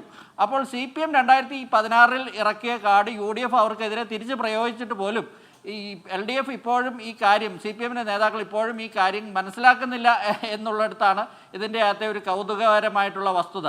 അതായത് ഈ വോട്ട് മറിക്കുക എന്നുള്ള ഒറ്റ പോയിന്റിലേക്ക് ഈ വിജയത്തെ അല്ലെങ്കിൽ ഈ പരാജയത്തെ അവർ ചുരുക്കുന്നു. രണ്ടാമത് ഇതിൽ ഇപ്പോൾ മറ്റ് കാര്യങ്ങളുണ്ടല്ലോ. ഇപ്പോൾ ശ്രീ ജയചന്ദ്രൻ മാഷ് പറഞ്ഞ ചില കാര്യങ്ങളുണ്ട്. ഇവിടെ BJP-യുടെ വക്താവായിട്ടുള്ള ശ്രീ ജയചന്ദ്രൻ പറഞ്ഞിട്ടുള്ള ചില കാര്യങ്ങളുണ്ട്. ഇപ്പോൾ V മുരളീധരൻ്റെ ഒരു കാര്യം അദ്ദേഹത്തിൻ്റെ ഒരു കാര്യത്തിൽ എനിക്ക് തോന്നുന്നത്, ഇന്ന് അദ്ദേഹത്തിൻ്റെ പ്രസ്താവന കണ്ടപ്പോൾ എനിക്ക് തോന്നിയത് ഒരു പക്ഷേ ഈ ക്രിസ്ത്യൻ വോട്ടുകൾ ഇത്തവണ BJP-ക്ക് കിട്ടുമെന്ന് പറഞ്ഞിട്ട് ഒന്നും കിട്ടാതായത് അദ്ദേഹത്തിൻ്റെ പ്രസ്താവനയിൽ ആ കാര്യം നിഴലിക്കുന്നുണ്ട്. പിന്നെ ഇവിടെ ലീഗിനെ വെച്ച് വർഗീയവൽക്കരണം ഇവിടെ കുറേ കാലങ്ങളായിട്ട് കഴിഞ്ഞ ഒരു 10 വർഷമായിട്ട് CPM-ഉം BJP-യും വളരെ നന്നായിട്ട് ഇവിടെ നടത്തിയിരുന്നു. വീണ്ടും അതിൻ്റെ ഒരു തനിയാവർത്തനം ഇതിന് ശേഷവും വീണ്ടും ഉണ്ടായിട്ടുണ്ട്. ഇവിടെ ലീഗും ചെറിയ തോതിൽ അതിന് ഉപോൽപ്പലമാകുന്ന ചില കാര്യങ്ങൾ ചെയ്തിട്ടുണ്ട്. പക്ഷേ അവരെക്കാൾ ഉപരിയായിട്ട് ഇവിടെ BJP-യും CPM-ഉം തന്നെയാണ് അത് ആവർത്തിച്ചുകൊണ്ടിരിക്കുന്നത്. ഇതുപോലെ ഒരു പൊതുജനത്തിൽ അങ്ങനെ ഒരു വിശ്വാസം അടിച്ചേൽപ്പിക്കാൻ അവർ ശ്രമിച്ചുകൊണ്ടിരിക്കുകയാണ്. ഈ തെരഞ്ഞെടുപ്പിന് ശേഷവും അത് തന്നെയാണ് നടക്കുന്നത്. പിന്നെ ഇവിടെ ഈ യുവാക്കളുടെ വോട്ടുകൾ UDF-ലേക്ക് ഒന്നടങ്കം പോയി എന്നൊക്കെ പറയുന്ന കാര്യമൊന്നും ശരിയല്ല. ഇതെല്ലാ വിഭാഗങ്ങളും, അതായത് എല്ലാ പ്രായ വ്യത്യാസമൊന്നുമില്ലാതെ എല്ലാവരും 9% വോട്ട് എന്നൊക്കെ പറഞ്ഞാൽ അതൊരു ഭയങ്കരമായിട്ടുള്ളൊരു ഇതാണ്. പക്ഷേ പിണറായി വിജയൻ ഇപ്പോഴും പരാജയം അംഗീകരിച്ചിട്ടില്ല, അല്ലെങ്കിൽ അദ്ദേഹം ഇപ്പോഴും പ്രതിപക്ഷ നേതാവായിട്ട് ഈ പാർട്ടിയുടെ കൺട്രോൾ അദ്ദേഹം വിട്ടുകൊടുക്കുന്നില്ല. അദ്ദേഹം KN ബാലഗോപാലിനെ പോലെ ഒരാളെ പ്രതിപക്ഷ നേതാവാക്കാൻ സമ്മതിക്കുന്നില്ല എന്നുള്ളിടത്താണ് ഈ പാർട്ടി അടുത്ത 5 വർഷത്തിൽ തിരിച്ചു വരുമോ എന്ന് നമുക്ക് സംശയം തോന്നുന്ന രീതിയിൽ ഇവിടെ BJP-ക്ക് ഒരു സ്പേസ് ഉണ്ടാക്കി കൊടുക്കാൻ ഉണ്ടാക്കുന്ന രീതിയിലുള്ള കാര്യങ്ങൾ ഇവിടെ നടക്കുന്നുണ്ടോ എന്ന് നമുക്ക് പൊതുജനത്തിന് സംശയം തോന്നുന്ന തരത്തിലുള്ള കാര്യങ്ങൾ നടക്കുന്നത്. അങ്ങനെയാണെങ്കിൽ ഈ പരാജയത്തിൽ നിന്ന് CPM ഒന്നും പഠിക്കുന്നില്ലെങ്കിൽ അത് വളരെ കഷ്ടമായിരിക്കും. കേരളം എന്ന സമൂഹത്തെ അത് പലതരത്തിൽ ധ്രുവീകരിക്കാൻ, ഇപ്പോൾ മതപരമായിട്ടാണെങ്കിലും മറ്റു പലതരത്തിലായാലും ധ്രുവീകരിക്കാനുള്ള ഒരു കാര്യത്തിലേക്കാണ് പോകുന്നത് എന്ന് നമുക്ക് വളരെ വിഷമം തോന്നുന്നു. ധ്രുവീകരണം ഉണ്ടാവുകയാണെങ്കിൽ അതിന്റെ ഗുണം കിട്ടുന്നത് CPM അല്ല BJP-ക്കാണെന്ന് ഈ തെരഞ്ഞെടുപ്പ് തന്നെയാണ് സാക്ഷ്യം. ഇതൊന്നുമല്ല. ഇപ്പോൾ 34 ചോദ്യങ്ങളൊക്കെ CPM അടിത്തട്ടിലേക്ക് പോകുന്നുണ്ട്. അതിൻ്റെ ജില്ലാ സെക്രട്ടേറിയറ്റുകളിൽ താഴെത്തട്ടിലൊക്കെ നഖശികാന്തം കടുത്ത് എതിർപ്പ് ഉയരുന്നുണ്ട്. അതുതന്നെയാണ് ആ പാർട്ടിയുടെ രീതി. അങ്ങനെ അതിനുള്ളിൽ ആന്തരിക പഠനങ്ങൾ നടക്കുമ്പോഴും പുറത്ത് KK രാഗേഷെ പോലുള്ള നേതാക്കൾ ഇമാതിരി പഴകി തേഞ്ഞ ആൾക്കാർ പുച്ഛിക്കുന്ന രീതിയിലുള്ള ഇത്തരം ഡയലോഗുകൾ പറയരുത്. കഷ്ടമാണ്. കാലത്തിന്റെ ചുവരെഴുത്തുകൾ വായിക്കേണ്ട ആവശ്യത്തെ ഇൻട്രോയിൽ പറഞ്ഞിരുന്നല്ലോ. സുപ്രീം കോടതി ചീഫ് ജസ്റ്റിസിന്റെ തൊഴിൽരഹിതരായ യുവാക്കളെ കോക്രോച്ച് അഥവാ പാറ്റ അഥവാ കൂറ ഉപമിച്ച ഒരു പരാമർശത്തെ തുടർന്ന് പൊട്ടിവിടുന്ന ഒരു സോഷ്യൽ മീഡിയ മൂവ്മെന്റാണ് കോക്രോച്ച് ജനതാ പാർട്ടി. മിനിഞ്ഞാൻ തുടങ്ങിയ മൂവ്മെൻ്റ് ആണ്. ഇൻസ്റ്റാഗ്രാമിൽ അല്പസം 13 മില്യൺ ഫോളോവേഴ്സ് ആണെങ്കിൽ ഇപ്പോൾ നോക്കുമ്പോൾ 16.4 മില്യൺ ഫോളോവേഴ്സാണ്. ഓർക്കണം, ഭാരതീയ ജനതാ പാർട്ടിക്കുള്ള ഫോളോവേഴ്സ് 8 മില്യണാണ്. അപ്പോൾ അത് കേവലം ട്രോളല്ല, കുഞ്ഞുകളിയല്ല. കേരളത്തിലുമുണ്ട് ആ മൂവ്മെൻറ്റ് ഫോളോവേഴ്സ്, ജെൻസികൾ, യുവാക്കൾ. ഇഷ മറിയം ഹാരിസ് ചേരുന്നു. ഇഷ, നിങ്ങളുടെ motto join CJP, be a proud cockroach എന്നാണ്. I am member of cockroach Janata party and you എന്നൊക്കെ ചോദിക്കുന്നുണ്ട്. ഗ്രൗണ്ടിൽ എത്രയാണ് സ്വാധീനമെന്ന് അറിയില്ലെങ്കിലും സോഷ്യൽ മീഡിയയിൽ അഭൂതപൂർവ്വ മുന്നേറ്റമാണ്. കാര്യം നിങ്ങളുടെ ഒരു എക്സാൻഡിൽ എങ്ങനെയോ ഇല്ലാതായി, പുതിയ എക്സാൻഡിൽ തുടങ്ങി ഏതാനും മണിക്കൂറേ ആയിട്ടുള്ളൂ, ഇപ്പോൾ തന്നെ 50,000 ഫോളോവേഴ്സ് അതിനാവുന്നുണ്ട്. എന്താണ് ഈ കോക്രോച്ച് ജനതാ പാർട്ടി? എന്താണ് നിങ്ങളുടെ actual plan Isha? Cockroach Janata party എന്താണെന്ന് ചോദിച്ചാൽ നമ്മുടെ ഓണറബിൾ CJI സൂര്യകാന്ത് സർ ആ ഒരു റിമാർക്ക് പറഞ്ഞു. അപ്പോൾ അദ്ദേഹം പറഞ്ഞ ആ സ്റ്റേറ്റ്മെൻറ്റിൽ അൺഎംപ്ലോയ്മെൻറ്റ് അല്ലെങ്കിൽ RTI ആക്ടിവിസം അതൊക്കെ ഒരു യൂത്തിൻ്റെ പ്രശ്നമാണ്, ലൈക്ക് യൂത്തിൻ്റെ കുറ്റം കൊണ്ടുണ്ടാകുന്ന വിഷയങ്ങളാണെന്നുള്ള രീതിയിലാണ് പറഞ്ഞത്. സിസ്റ്റമിക് കാര്യങ്ങളെ, സിസ്റ്റമിക് ഇഷ്യൂസിനെ യൂത്തിനെ ബ്ലെയിം ചെയ്യുന്നൊരു സംഭവമായിരുന്നത്.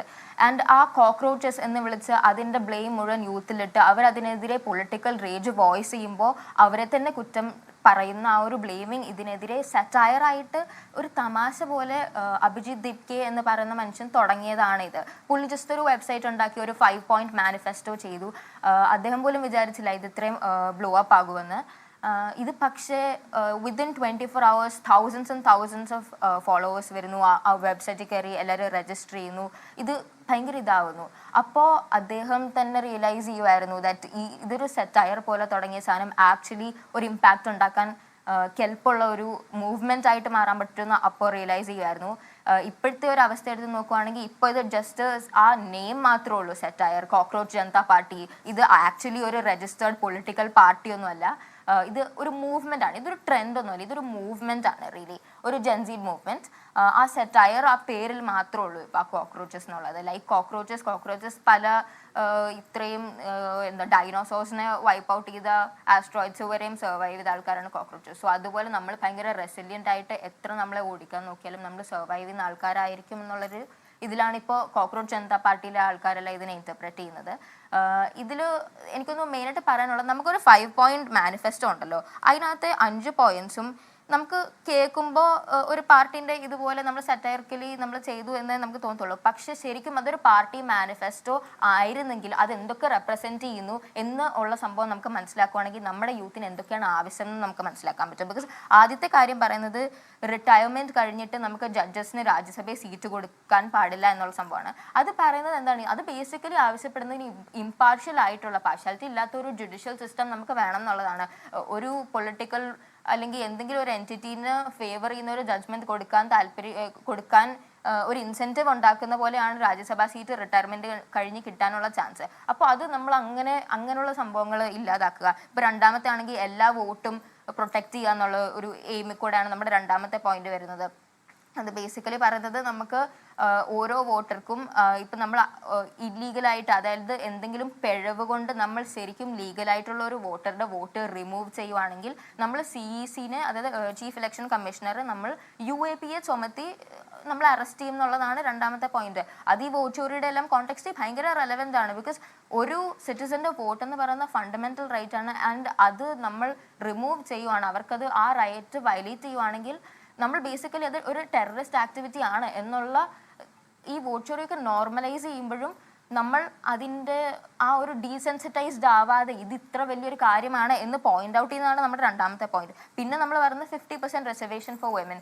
ഇതിപ്പോൾ 2026 ആയി, എന്നാലും ഇതുവരെ നമുക്ക് യൂത്തിൻ്റെ റെപ്രസെൻറ്റേഷൻ ഇല്ല എന്നുള്ളത് കൂടാതെ നമുക്ക് വിമൻസ് റെപ്രസെൻറ്റേഷൻ 33%ലാണ് ഇപ്പോഴും നിൽക്കുന്നത്. 50% ഓൾമോസ്റ്റ് പോപ്പുലേഷനിൽ സ്ത്രീകളുണ്ട്. പിന്നെ എന്തുകൊണ്ട് അവർക്ക് 50% പാർലമെൻറ്റിൽ ലീഡർഷിപ്പ് റൂൾസിൽ വന്നുകൂടാന്നുള്ള ആ ഒരു ഇതാണ് നമ്മുടെ മൂന്നാമത്തെ പോയിന്റ്. പിന്നെ വരുന്നത് നമ്മളിപ്പോൾ എനിക്കൊന്ന് കേരളത്തിനേക്കാളും നമ്മൾ കൂടുതൽ നോക്കുകയാണെങ്കിൽ നോർത്തിലൊക്കെ എന്ന് പറഞ്ഞാൽ നമുക്ക് ഇൻഡിപെൻഡൻറ്റ് മീഡിയ എന്നൊരു സംഭവം അവിടെ ഇല്ല. അല്ലാതെ ഉള്ളതെല്ലാം നമ്മൾ പിന്നെ ഓൺലൈൻ ആയിരിക്കും. അല്ലാതെ നമുക്ക് ജേർണലിസം എന്നുള്ള രീതി നമുക്ക് TV കൂടെ നമുക്കില്ല, ശരിക്കും നമുക്കില്ലെന്ന് തന്നെ അത് പറയേണ്ടി വരും. ആ ഗോദി മീഡിയ ഇക്കോസിസ്റ്റത്തിനെ ഡിസ്മാൻഡിൽ ചെയ്യാൻ ഇപ്പം നമുക്കറിയാം പൊളിറ്റിക്കൽ പവറിനോട് ഭയങ്കര പ്രോക്സിമിറ്റിയിൽ നിൽക്കുന്ന കുറച്ച് കോർപ്പറേറ്റ്സിൻ്റെ കയ്യിലാണ് മിക്കവാറും മീഡിയ എല്ലാം. ബാക്കി കേരളം വിട്ട് നമ്മൾ പുറത്തോട്ട് പോവുകയാണെങ്കിൽ അപ്പോൾ അതുപോലുള്ളത് നമ്മൾ ഇല്ലാതെ ഇപ്പം ഇവർ പറയുന്നത് ചുമ്മാ തമാശക്ക് എന്താണ് അടുത്ത എന്ന് പറഞ്ഞാൽ ഇപ്പം ഈ 16 മില്യൺ ഫോളോ ഇപ്പോൾ അതൊരു സമാന്തര ലോകമാണെന്ന് കരുതുന്നവരുണ്ട്, ആ ലോകത്തിൻ്റെ ഭാഷ മൊത്തത്തിൽ പിടികിട്ടാത്തവരുണ്ട്. എങ്കിൽ കൂടിയും ഇൻസ്റ്റാഗ്രാമിലെ 16 മില്യൺ ഫോളോവേഴ്സ്, ആ വെബ്സൈറ്റിൽ പോയി ആ പാർട്ടിയിൽ അല്ലെങ്കിൽ ആ കൂട്ടായ്മയിൽ ജോയിൻ ചെയ്യുന്നവരുടെ എണ്ണം അത് വല്ലാത്ത വർധനമാണ്, അഭൂതപൂർവമായ വർധനമാണ്. ഇതൊരു കോക്രോച്ച് ജനത, ഇപ്പോൾ നിങ്ങൾ സീരിയസ് ആയ ഒരു സംഭവമാണെങ്കിൽ അതിനെന്തായാലും ഈ കോക്രോച്ച് ജനതാ പാർട്ടി എന്നൊരു പേരിടല്ലോ. അപ്പോൾ അതിലൊരു ട്രോൾ സ്വഭാവം ഉണ്ടായിരുന്നു, അതിന് ട്രോൾ സ്വഭാവം മാറുന്നുണ്ട്. പല രാജ്യങ്ങളിൽ പല ജനസീയ പ്രക്ഷോഭങ്ങൾ അങ്ങ് വല്ലാതെ ആവുന്നതൊക്കെ നമ്മൾ കാണുന്നുണ്ട്. അപ്പോൾ എന്താണ് നിങ്ങളുടെ നെക്സ്റ്റ് പ്ലാൻ എന്താണ് ഇഷ? ഇപ്പോൾ നമ്മൾ നോക്കുകയാണെങ്കിൽ ഇതൊരു ആദ്യമേ നമ്മൾ പറയാൻ ആഗ്രഹിക്കുന്ന ഒരു കാര്യം എന്ന് പറഞ്ഞാൽ, പലരും ഇത് നേപ്പാളിലെ ജൻസി റെവല്യൂഷൻ പോലെയൊക്കെ ആവും എന്നുള്ള രീതിയിൽ ഫിയർ മോങ്കറിങ് ചെയ്യുന്നുണ്ട്. അതുപോലൊരു വയലന്റ് പ്രൊട്ടസ്റ്റ് ഒരിക്കലും കോക്രോച്ച് ജനതാ പാർട്ടിയുടെ ഭാഗത്തു നിന്നുണ്ടാവില്ല. ഇതൊരു ഭയങ്കര നോൺ വയലന്റ് ആയിട്ടുള്ള പീസ്ഫുൾ മൂവ്മെന്റ് ആയിരിക്കും. നമ്മൾ റെസിസ്റ്റ് ചെയ്യും പല കാര്യങ്ങളും, പക്ഷെ അത് ഭയങ്കര പീസ്ഫുൾ ആയിരിക്കും. ഓക്കെ, പിന്നെ നമ്മുടെ വേറെ അപ്പോൾ നിങ്ങൾ തെരുവിലേക്ക് ഇറങ്ങുകയാണ്, പ്രൊട്ടസ്റ്റ് പ്ലാൻ ഉണ്ട് ഇതിനൊക്കെ എതിരെ. ഇപ്പോൾ എന്ന് പറഞ്ഞാൽ ഇപ്പോൾ ഏറ്റവും ഒടുവിൽ വന്നത് നീറ്റിൻ്റെ ചോദ്യപേപ്പർ ചോർച്ചയാണ്. ഒരു വലിയ സംവിധാനത്തിൻ്റെ വിശ്വാസത്തെ അടക്കം അതിൽ നീറു നിൽക്കുന്ന കുട്ടികളടക്കം ഉണ്ട്. അപ്പോൾ അതടക്കം ഉന്നയിച്ചുകൊണ്ട് നിങ്ങൾക്ക് ഏതെങ്കിലും ഒരു രാഷ്ട്രീയ പാർട്ടിയുടെ പിന്തുണയില്ല, ഏതെങ്കിലും പ്രധാനപ്പെട്ട രാഷ്ട്രീയ നേതാക്കളുടെ പിന്തുണയില്ല, നിങ്ങൾ കാര്യമായ ഫണ്ടിങ് ഇല്ല, നിങ്ങൾ കുറച്ച് കുട്ടികൾ തെരുവിലിറങ്ങാൻ പോകുന്നു, അങ്ങനെയാണോ? നമ്മൾക്ക് അത് തന്നെയാണ് പ്ലാൻ. നമ്മുടെ ഫസ്റ്റ് നമുക്ക് എന്തായാലും ഒറ്റയടിക്ക് എല്ലാം ചെയ്യാൻ പറ്റില്ല. നമുക്ക് അങ്ങനെ ഒരു സെൻട്രലൈസ്ഡ് രീതിയോ ഫണ്ടിങ്ങോ അങ്ങനത്തെ കാര്യങ്ങളൊന്നുമില്ല. നമുക്ക് ഫസ്റ്റ് നമുക്ക് തന്നിരിക്കുന്ന ഇതെന്ന് വെച്ചാൽ നമ്മുടെ യൂത്തിൻ്റെ ഇപ്പോൾ നമ്മൾ ഫേസ് ചെയ്യുന്ന ഒരു മെയിൻ ഇതെന്ന് വെച്ചാൽ പേപ്പർ ലീക്സ് ആണ്. നീറ്റിൻ്റെ മാത്രമല്ല പല പേപ്പേഴ്സിൻ്റെയും ലീക്കുകൾ നടക്കുന്നുണ്ട്. അപ്പോൾ ഇപ്പോൾ നമ്മൾ ഈ നീറ്റ് പേപ്പർ ലീക്ക് റിലേറ്റഡ് നടന്ന സൂയിസൈഡിൽ മരിച്ച ആ കുട്ടികൾക്ക് ജസ്റ്റിസ് വാങ്ങി കൊടുക്കുക. അതിന് നമ്മുടെ ഇന്ത്യയുടെ എഡ്യൂക്കേഷൻ മിനിസ്റ്ററായ ശ്രീ ധർമ്മേന്ദ്ര പ്രധാൻ അദ്ദേഹം രാജിവെക്കണം എന്നുള്ളതാണ് നമ്മുടെ ജോബ്. അതിന് അദ്ദേഹത്തിനെ പ്രഷറൈസ് ചെയ്യാനാണ് ആദ്യമായിട്ട് നമുക്ക് അഭിജിത് ദിപ്ക്ക് തന്നിരിക്കുന്ന ഇൻസ്ട്രക്ഷൻ. ആൻഡ് ഇത് ഒരു കാര്യം നമ്മൾ മനസ്സിലാക്കേണ്ടത്, ഇത് ഒരിക്കലും ഒരു സെൻട്രലൈസ്ഡ് രീതി മാത്രം പോകുന്ന ഒരു സംഭവമല്ല. ഇത് ഭയങ്കര ഓർഗാനിക്കലി ഒരു മൂവ്മെന്റ് ആയതാണ്. ഇത് ശരിക്കും ഒരു മൂവ്മെന്റ് അല്ലായിരുന്നു. അപ്പോൾ നമ്മുടെ അടുത്ത് ഫൗണ്ടർ തന്നെ പറഞ്ഞിട്ടുള്ളത്, നമ്മുടെ പ്രസിഡന്റ് തന്നെ പറഞ്ഞിട്ടുള്ളതെന്ന് വെച്ചാൽ, ഞാൻ തരുന്ന ഇൻസ്ട്രക്ഷൻസ് നിങ്ങൾ ഫോളോ ചെയ്യുക. നമ്മളിപ്പോൾ ഒരു സമയത്തൊരു ടോപ്പിക് എടുത്ത് അതിൽ ഫോക്കസ് ചെയ്തായിരിക്കും പ്രൊട്ടസ്റ്റ് ചെയ്യുന്നത്, അത് ചെയ്യുക. ബട്ട് അതിൻ്റെ കൂട്ടത്തിൽ നമ്മുടെ ആ ഒരു എത്തിക്കൽ ഫ്രെയിം വർക്കിൽ നമ്മുടെ പാർട്ടിയുടെ ആ ഒരു ഇതിൽ നിന്നുകൊണ്ട് നിങ്ങൾക്ക് വേറെ എന്ത് പ്രവർത്തനങ്ങൾ ചെയ്യണമെങ്കിലും നിങ്ങൾക്ക് നമ്മുടെ പാർട്ടിയുടെ ബ്രാൻഡ് യൂസ് ചെയ്ത് ചെയ്യാം എന്നുള്ളതാണ് പറഞ്ഞിരിക്കുന്നത്. സോ നമ്മുടെ ഇപ്പോൾ കേരളത്തിലെ കമ്മ്യൂണിറ്റി ആണെങ്കിലും നമ്മൾ പല കാര്യങ്ങളും പ്ലാൻ ചെയ്യുന്നുണ്ട്, പല കാര്യങ്ങളും നമ്മുടെ ഗ്രൂപ്പിലൊക്കെ ആണെങ്കിലും ഡിസ്കസ് ചെയ്ത് ഇതാവുന്നുണ്ട്. ആൻഡ് ഓൾസോ ഇപ്പോൾ രാഘവ് ചദ്ദ ഒക്കെ ഡിഫെക്ട് ചെയ്തതിലേക്ക് ആ ഒരു ഇഷ്യൂ വന്നപ്പോൾ തന്നെ നമുക്ക് ഒരുപാട് പേർക്ക് പൊളിറ്റീഷ്യൻസിലുള്ള ഫെയ്ത്ത് നഷ്ടപ്പെട്ടു. നമുക്ക് പല ഇൻസ്റ്റിറ്റ്യൂഷൻസിലും നമ്മുടെ രാജ്യത്തെ ഫെയ്ത്ത് നഷ്ടപ്പെട്ടു. അതുകൊണ്ട് സ്കെപ്റ്റിക്കലായിട്ടുള്ള ആൾക്കാർ നമ്മുടെ കോക്രോച്ച് ജനതാ പാർട്ടിയിലും ഉണ്ട്, ഈ മൂവ്മെന്റ് എന്തുമാത്രം വരെ പോകുമെന്നുള്ളത്. സോ നമ്മൾ ശരിക്കും കോക്രോച്ച് ജനതാ പാർട്ടി ഭയങ്കര ഒരു ഇതാവും അങ്ങനെയല്ല നമ്മൾ പറയുന്നത്. ഇപ്പോൾ ഈ മൂവ്മെന്റ് ഉണ്ട്, ആൻഡ് ഇപ്പം നമുക്ക് ഈ മൊമെന്റം യൂസ് ചെയ്തിട്ട് ഒരു കമ്മ്യൂണിറ്റി ഫോം ചെയ്യാം.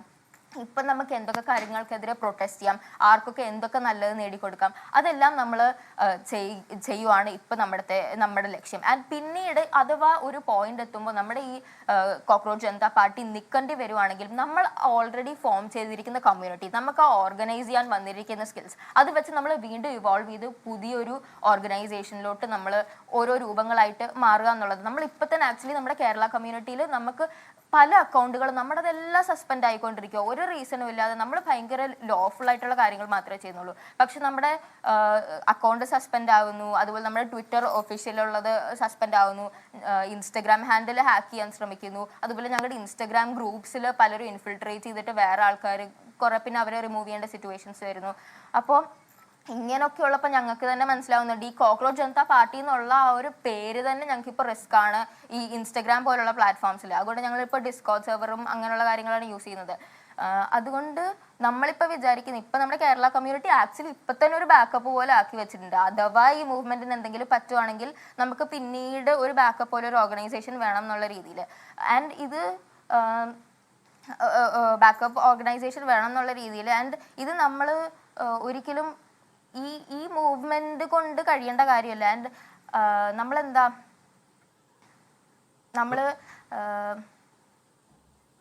ഹലോ കേൾക്കാം, പറഞ്ഞോളൂ. ഞാൻ കേട്ടിരുന്നു പോയതാണ്, പറഞ്ഞോളൂ. നമ്മൾ പിന്നൊരു കാര്യം എന്ന് വെച്ചാൽ നമ്മൾക്ക് എതിരെ വരുന്ന ഒരു ക്രിറ്റിസിസമാണ് ഇത് ഭയങ്കര ഒരു ഏർബൻ മിഡിൽ ക്ലാസ് ജെൻസീഡ് സംഭവമാണ്, അത് ഒരിക്കലും താഴെത്തട്ടിൽ ഇറങ്ങി പ്രവർത്തിക്കാൻ പറ്റില്ലാത്ത ഒരു അപ്പർ മിഡിൽ ക്ലാസ് സംഭവമാണെന്നുള്ളൊരു ക്രിറ്റിസിസം നമുക്ക് കുറേ വരുന്നുണ്ട്. എൻ്റെ അടുത്ത് തന്നെ പേഴ്സണലി കുറേ പേര് ഇത് പറഞ്ഞു. പക്ഷെ ആൾക്കാർ മനസ്സിലാക്കേണ്ട ഒരു കാര്യം എന്ന് വെച്ചാൽ എല്ലാ മനുഷ്യനും അല്ലെങ്കിൽ മോസ്റ്റ് ഓഫ് ദ പീപ്പിൾ പോളിറ്റിക്സിലോട്ട് ഇറങ്ങണം എന്നുണ്ടെങ്കിൽ അവരെ അഫക്റ്റ് ചെയ്യുന്ന എന്തെങ്കിലും ഒരു കാര്യത്തിലോട്ട് പോളിറ്റിക്സ് ഇന്റർസെക്ട് ചെയ്യുന്നതായിട്ട് അവർക്ക് തോന്നണം. ആൻഡ് ഇപ്പോൾ പല പൊളിറ്റിക്കലായിട്ട് ഞങ്ങൾക്ക് രാഷ്ട്രീയം ഇല്ല എന്ന് പറയുന്ന മനുഷ്യരും കോക്രോച്ച് ജനതാ പാർട്ടീനെ സപ്പോർട്ട് ചെയ്യുന്നുണ്ട്. കാരണം മേ ബി അവർ നീറ്റ് മാത്രം ഇപ്പോൾ എൻട്രൻസ് എക്സാംസ് മാത്രം ഫോക്കസ് ചെയ്ത് പഠിത്തം മാത്രം ഫോക്കസ് ചെയ്യുന്ന മനുഷ്യരായിരിക്കും. പക്ഷെ അവരെ അഫക്റ്റ് ചെയ്യുന്ന കാര്യങ്ങൾ ഞങ്ങൾ റേസ് ചെയ്യുന്നുണ്ട്.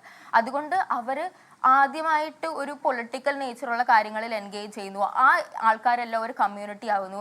ആൻഡ് പിന്നീട് നമുക്ക് ഈ കമ്മ്യൂണിറ്റി വെച്ച് കൂടുതൽ അവയർനെസ് ഉണ്ടാക്കി കൂടുതൽ ഇൻക്ലൂസീവ് ആയിട്ടുള്ള കൂടുതൽ ആൾക്കാരിലോട്ട് നമുക്ക് അഫക്റ്റ് ചെയ്യുന്ന ഇഷ്യൂസ് എടുക്കാൻ പറ്റും. ഇപ്പം ഞങ്ങളുടെ കമ്മ്യൂണിറ്റി എടുക്കുകയാണെങ്കിൽ ഞങ്ങളുടെ കോൺവെർസേഷൻസ് നിങ്ങൾ നോക്കുകയാണെങ്കിൽ ഞങ്ങൾ തുടക്കത്തിൽ നീറ്റ് സ്റ്റുഡൻസ് അങ്ങനത്തെ അത് മുന്നോട്ട് പോകണം. ഓരോ മിനിറ്റ് കഴിയുന്നതോറും മണിക്കൂർ കഴിയുന്നതോറും നിങ്ങളുടെ ഫോളോവേഴ്സ് കൂടി വരികയാണ്. ഞാൻ എത്താം വിഷ ഒറ്റ മിനിറ്റ്.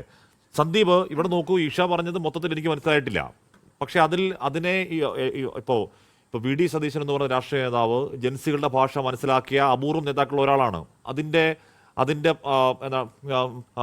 ഗുണഫലങ്ങൾ അദ്ദേഹത്തിന് മുന്നിലുള്ള രാഷ്ട്രീയ വഴിയിൽ കിട്ടാനും പോകുന്നു. നോക്കൂ സന്ദീപ് വാര്യർ, താങ്കൾക്കും ഈ പറഞ്ഞ സോഷ്യൽ മീഡിയയിലൊക്കെ നല്ല സ്വാധീനമുള്ള ആളാണ്. ഒരു 16 മില്യൺ ഫോളോവേഴ്സ് പറഞ്ഞാൽ ഒരു ചെറിയ കാര്യമല്ല. ഒരു 5 വർഷം മുമ്പാണെങ്കിൽ നമുക്ക് വട്ടെന്നോ അരാഷ്ട്രീയം എന്നൊക്കെ പറഞ്ഞ് അധിക്ഷേപിക്കാമായിരുന്നു. അങ്ങനെയല്ല. ഞാൻ തുടക്കത്തിൽ പറഞ്ഞ കാലത്തിൻ്റെ ചുവരെഴുത്ത് എന്നൊക്കെ പറയുന്നത് ഈ കോക്രോച്ച് ജനതാ പാർട്ടി പോലെയുള്ള ട്രോൾ പ്രസ്ഥാനങ്ങൾ കിട്ടുന്ന വലിയ ആ കമ്മ്യൂണിറ്റികളിൽ കിട്ടുന്ന വലിയ സ്വീകാര്യത കൂടിയാണ് സന്ദീപ്. എല്ലാ രാഷ്ട്രീയ പാർട്ടികളും കാണാൻ ബാധ്യസ്ഥവുമാണ്.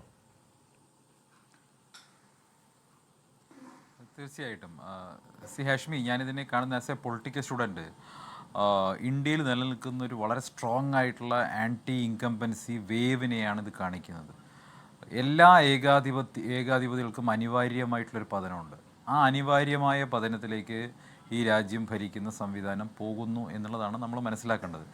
അതായത് ഇപ്പോൾ ഇൻസ്റ്റാഗ്രാമിൽ ഏതാണ്ട് 1 കോടിയിലധികം ആളുകൾ പിന്തുണയ്ക്കുന്ന ഒരു പ്രസ്ഥാനമായിട്ട് കേവലം 4-5 ദിവസങ്ങൾക്കുള്ളിൽ ഒരു പുതിയ ഒരു പക്ഷേ സെറ്റാറിക്കലായിട്ട് തുടങ്ങിയിട്ടുള്ള ഒരു കാര്യം പോകുന്നുണ്ടെങ്കിൽ അതിൻ്റെ അർത്ഥം എന്താ? ഇവർ മുന്നോട്ട് വെച്ചിട്ട് എല്ലാ കാര്യങ്ങളും ശ്രീ രാഹുൽ ഗാന്ധി വളരെ കാലങ്ങളായിട്ട് പറഞ്ഞുകൊണ്ടിരിക്കുന്നത്, എന്നാൽ ഇവർ തന്നെ വിളിക്കുന്ന ഗോദി മീഡിയ തിരസ്കരിക്കുന്ന കാര്യങ്ങളാണ് പറഞ്ഞുകൊണ്ടിരിക്കുന്നത്. ഇപ്പോൾ നീറ്റ് എക്സാമുമായി ബന്ധപ്പെട്ട കാര്യം നോക്കൂ, കേന്ദ്രമന്ത്രി അടക്കമുള്ളവർ എത്ര നിരുത്തരവാദപരമായിട്ടാണ് ഈ കാര്യങ്ങളിലൊക്കെ ഇടപെട്ട് എത്ര കുട്ടികളുടെ ഭാവിയാണ് ഇവർ തുലച്ചു കളയുന്നത്. അപ്പോൾ അത് മാത്രമല്ല, രാജ്യത്ത് ഇപ്പോൾ പ്രധാനമന്ത്രി ജനങ്ങളെ ഉപദേശിക്കുകയാണ്, സ്വർണം വാങ്ങരുത്, യാത്ര കുറയ്ക്കണം, വിദേശയാത്ര കുറയ്ക്കണം. എന്നിട്ട് പ്രധാനമന്ത്രി എന്താ ചെയ്യുന്നത്? പ്രധാനമന്ത്രി വിദേശത്ത് പോയിട്ട് അറിയാലോ, മറ്റൊരു രാജ്യത്തിൻ്റെ തലവിക്ക് ഒരു ചോക്ലേറ്റ് കൊടുക്കുന്നത് കാണുന്നു, അവർ മറ്റ് രാജ്യങ്ങളിലേക്ക് പോകുന്നു. മാതൃക കാണിക്കേണ്ട പ്രധാനമന്ത്രി തന്നെ ഇതുപോലെയുള്ള കാര്യങ്ങളൊക്കെ ചെയ്യുന്നു. അപ്പോൾ ഞാൻ പറയുന്നത് പ്രധാനമന്ത്രി വിദേശ സന്ദർശനം പോകരുത് എന്നൊരു അഭിപ്രായമൊന്നുമില്ല. പക്ഷേ ഈ ഒരു പ്രത്യേക സാഹചര്യത്തിൽ രാജ്യത്തെ ജനങ്ങളോട് ഇതിലെല്ലാം ഒരു തരത്തിലുള്ള ഒരു നിയന്ത്രണം ഏർപ്പെടുത്താൻ ആവശ്യപ്പെട്ട ശേഷം അതൊന്നും തനിക്ക് ബാധകമല്ല എന്ന രീതിയിൽ പോകുന്ന സമയത്താണ് പ്രശ്നമുള്ളത്. 2, ഈ ആൻറ്റി ഇൻകംബൻസി ഒരു ഫാക്ടർ വലിയ തോതിൽ നിലനിൽക്കുന്നത് നമുക്ക് കഴിഞ്ഞ ലോക്സഭാ തെരഞ്ഞെടുപ്പ് കഴിഞ്ഞപ്പോൾ തന്നെ ബോധ്യപ്പെട്ടുള്ള കാര്യമാണ്. കാരണം അബ്കി ബാർ 400 പാർ എന്ന ഒരു മുദ്രാവാക്യം അന്ന് BJP ഉണ്ടായിരുന്ന ഞാൻ പോലും വിശ്വസിച്ചിരുന്നു 400 സീറ്റിലധികം BJP നേടുമെന്നായിരുന്നു വിശ്വസിച്ചിരുന്നത്. പക്ഷേ റിസൾട്ട് വന്നപ്പോൾ 240 നടന്നു. അതായത് BJP പ്രൊജക്റ്റ് ചെയ്തതിൽ നിന്ന് 160 സീറ്റ് കുറവാണ് വന്നത്. അതിന് തൊട്ട് മുമ്പത്തെ ഇലക്ഷനിലെ മുദ്രാവാക്യം 300 പാർ ആയിരുന്നു, 303 സീറ്റ് കിട്ടിയിരുന്നു.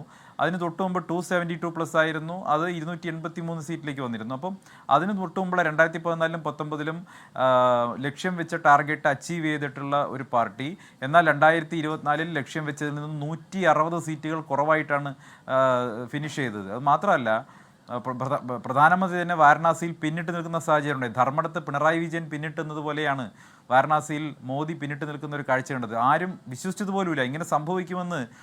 BJPയുടെ നേതാക്കൾ ആരും സ്വപ്നത്തിൽ പോലും പ്രതീക്ഷിച്ചിട്ടില്ല. അതിൻ്റെ ഒരു ഫലമായിരുന്നു ഈ അന്നത്തെ തെരഞ്ഞെടുപ്പ് റിസൾട്ടിൻ്റെ തൊട്ടടുത്ത ദിവസങ്ങളിൽ പ്രധാനമന്ത്രിയുടെ ശരീരഭാഷ നിങ്ങൾ ശ്രദ്ധിച്ചിട്ടുണ്ടാകും. അദ്ദേഹം വളരെ പരിക്ഷീണിതനായിരുന്നു, അദ്ദേഹം നിരാശനായിരുന്നു. 2014-ലെയോ 2019-ലെയോ മോദി ആയിരുന്നില്ല 2024-ലെ തെരഞ്ഞെടുപ്പിന് ശേഷം നമ്മൾ കണ്ടത്. കാരണം സഖ്യകക്ഷികളുടെ പിന്തുണയോടുകൂടി മാത്രം ഭരണത്തിലേറേണ്ടി വരുന്ന സാഹചര്യം, സവിശേഷമായ രാഷ്ട്രീയ സാഹചര്യം രൂപപ്പെട്ടു. ഞാൻ പറഞ്ഞു വരുന്നത് അത് മുതൽക്ക് ഈ ഭരണത്തെ ജനങ്ങൾക്ക് മടുത്തിരിക്കുന്നു എന്നുള്ളത് വളരെ വ്യക്തമാണ്. ഇപ്പോൾ എൻ്റെ വാക്ക് കേട്ടുകൊണ്ടിരിക്കുന്ന BJP പ്രവർത്തകരുടെ പല്ലിറുമെന്ന ശബ്ദം എനിക്കിവിടെ കേൾക്കാൻ സാധിക്കുന്നുണ്ട്. കാരണം അവർക്ക് സഹിക്കാൻ പറ്റുന്നില്ല. അവർ അന്ധരായിട്ടുള്ള ഭക്തരാണ്. അവർ റിയാലിറ്റി മനസ്സിലാക്കുന്നില്ല. പലരും 2014 20കളിലോ അല്ലെങ്കിൽ പിന്നെ 30കൾക്കിടയിൽ ഉണ്ടായിരുന്ന ആളുകളാണ് പല ആളുകളും. അന്നത്തെ സാഹചര്യത്തിൽ മോദി ഭക്തരായി മാറിയ ആളുകളാണ്. പക്ഷേ അവരുടെയൊക്കെ ഇന്നത്തെ പ്രായം എന്താ? അതേ അന്നത്തെ അതായത് 2014 ഏതാണ്ട് ജനിച്ച കുട്ടികളോ അതല്ലെങ്കിൽ അതിന് തൊട്ട് മുമ്പായിട്ട് ജനിച്ച കുട്ടികളോ ആണ് ഇപ്പോൾ ഈ പുതിയൊരു മൂവ്മെൻറ്റുമായിട്ട് വന്നുള്ളത്. നോക്കൂ, ഒരു രാജ്യത്തെ ഭരണഘടനാ പദവിയിലിരിക്കുന്ന ഏറ്റവും സുപ്രധാനമായ പദവിയിലിരിക്കുന്ന നമ്മളൊക്കെ ബഹുമാനിക്കേണ്ട ഒരാൾ രാജ്യത്തെ യുവതലമുറയെ, അതായത് തൊഴിൽ കിട്ടാത്ത നീറ്റ് എക്സാമുമായി ബന്ധപ്പെട്ട് വലിയ തോതിൽ വിഷമം അനുഭവിക്കുന്ന, ദുഃഖം അനുഭവിക്കുന്ന, രാജ്യത്തെ പരിസ്ഥിതികളിൽ പ്രയാസമുള്ള, അഴിമതിക്കെതിരെ പ്രതിഷേധിക്കുന്ന RTI ആക്ടിവിസ്റ്റുകളായിട്ടുള്ള, അല്ലെങ്കിൽ വ്ളോഗിലൂടെ, യൂട്യൂബിലൂടെ അതല്ലെങ്കിൽ ഇൻസ്റ്റാഗ്രാമിലൂടെയൊക്കെ പ്രതികരിക്കുന്ന കുട്ടികളെ മുഴുവൻ പാറ്റകളായിട്ട് വളരെ ഉത്തരവാദിത്തപ്പെട്ട സ്ഥാനത്തിരിക്കുന്ന ഒരാൾ വിശേഷിപ്പിക്കുമ്പോൾ അവർക്ക് വേറെ എവിടെയാണ് ഒരു ആശാകേന്ദ്രം? അവരാകെ പ്രതീക്ഷ അർപ്പിച്ചിട്ടുള്ളത് ജുഡീഷ്യറിയിലാണ്. ആ ജുഡീഷ്യറി പോലും ഇങ്ങനെ പറയുന്ന സമയത്ത് ഇത് ആരുടെ ഭാഷയാണെന്നുള്ളത് അവർക്ക് ന്യായമായും സംശയം തോന്നുകയാണ്. ഇത് വല്ലാത്തൊരു അവസ്ഥയിലേക്ക് ഒരു അവസ്ഥയിലേക്ക് നാടിനെ കൊണ്ടുപോവുകയാണ്. അവർക്കിടയിൽ വലിയ പ്രതിഷേധമുണ്ട്. ആ പ്രതിഷേധം തീർച്ചയായിട്ടും അതൊരു ഒരു വലിയ മൂവ്മെൻ്റായിട്ട് മാറുമെന്നാണ് ഞാൻ പ്രതീക്ഷിക്കുന്നത്.